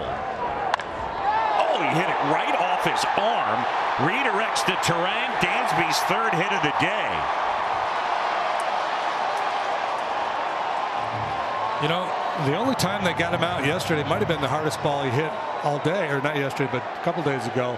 He hit that rocket to center field. Then he got 3 hits. 3 out of 4 here today, and there's nothing has been cheap about any of them. And check on Williams, their prized closer. I might have been wrong with my advice, right? Don't just lay it down the middle. Dansby's hot. Oh. I would think that would be pretty difficult to come back. I mean, we're going to see how much it affects him, but do you remember the hardest that you got hit? Yeah, I got 3 come to mind. Gracie got me in the low back.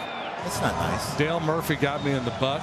Not left a mark that lasted a good long while. Gary Reedus hit one off my forearm, and I had to leave the game on that one. It was like the first batter of the game. So you must have fell off to the right side a little bit, because if you're getting hit in the back and the rear end. Yeah, I finished kind of turned. Yeah. But Reedus hit me in the arm, and I had to go to the hospital for x-rays, and he came around to score. And I'm thinking, I face one batter, I'm going to suck up an L here today. But we did. We managed to come back, I think, and at least tie the game at some point. Devin Williams going to stick in this game. Here's Ian Happ, who has supplied the lone run for the Cubs. A 9-pitch plate appearance, and he blasted it out.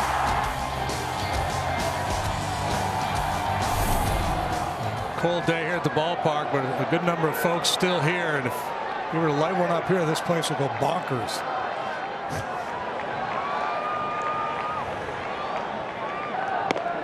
Swing and a miss.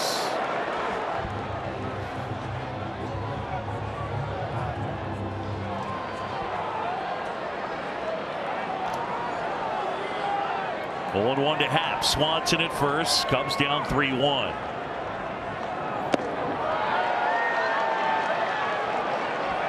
Here's that Bugs Bunny changeup we were talking about. It times to me it almost looks like a split, right? I mean, it's got so much depth to it.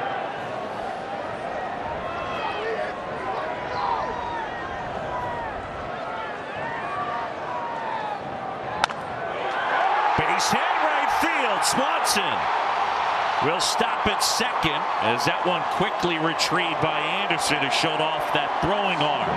2 on and nobody out. Another good at bat by Ian Happ. I mean, he's obviously aware of what Devin Williams has. He leaves this changeup up. That's the one that you have to hit. You look at the swing, you look how he keeps it back. Actually breaks his bat a little bit. I wouldn't have guessed it. How hard does it seem to hit off the bat? Good job by Dansby Swanson, not trying to do too much. Hey, we need runs. I can't take a chance of getting thrown out of third. Great arm and right. Good time for Belly to get his first hit. Bellinger in. Williams deals. Ball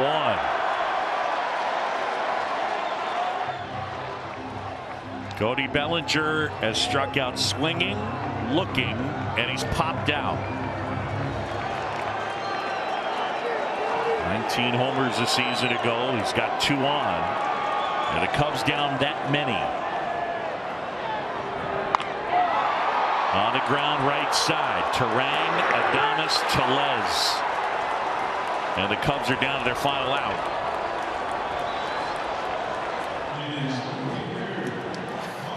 I mean, I think the idea was right to get the changeup up. He gets it up, and he just tries to pull it too much. He hits it hard. Tailor-made for Turang. Adames with the great arm. I mean, it's unfortunate because he did hit it hard, and that's the pitch that you have to attack. He just hit it right at him.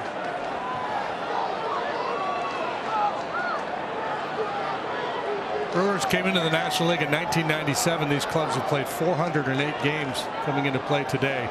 The record 209 and 209. Yes. Even. I know you're a science guy, right? There's We're talking about the molecules, right? Yeah. You got the probability on that? I mean, that's yeah. I'm going to say 50-50. 50-50. Yeah. It either is or isn't.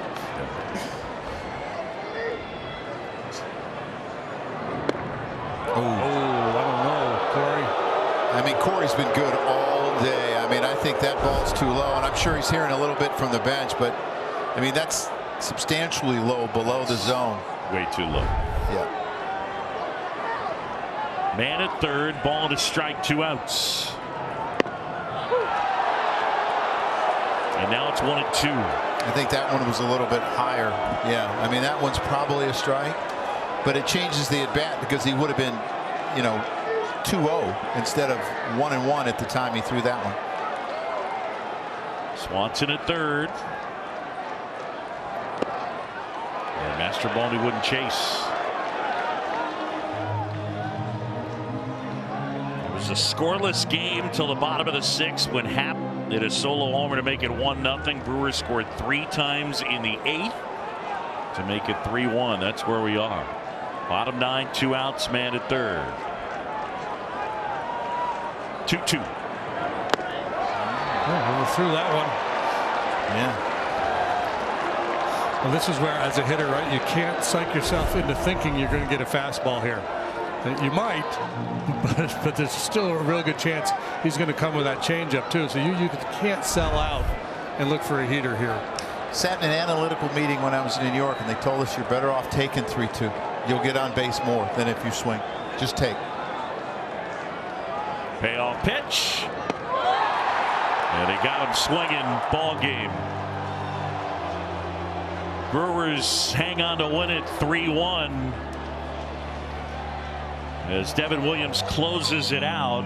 And these teams will play the rubber match tomorrow. It'll be Lauer and Tyone. Our toast of the game brought to you by Binny's Beverage Depot. If you can't find it at Binny's, it's probably not worth drinking. And JD, how about Justin Steele? Yeah, last year Justin Steele made 6 starts against the Brewers. That's a whole lot, folks. He went 1-1 with a 2.03 ERA against them. They still have not solved him because he dominated their lineup again here today with 6 scoreless innings. Allowed just 3 hits, 1 walk, struck out 8. So great work from Justin Steele. If you can't find it at Binny's, it's probably not worth drinking. Well, Cubs bullpen not able to finish this one off. The Cubs had a lead late, got really good starting pitching. The Brewers even this series and win it the final 3-1. For Jim DeShays, Joe Girardi, Taylor McGregor, and our entire outstanding crew, I'm John Sciambi. Thanks so much for watching Chicago Cubs baseball right here on Marquee Sports Network. Again, your final, the Brewers 3 and the Cubs 1.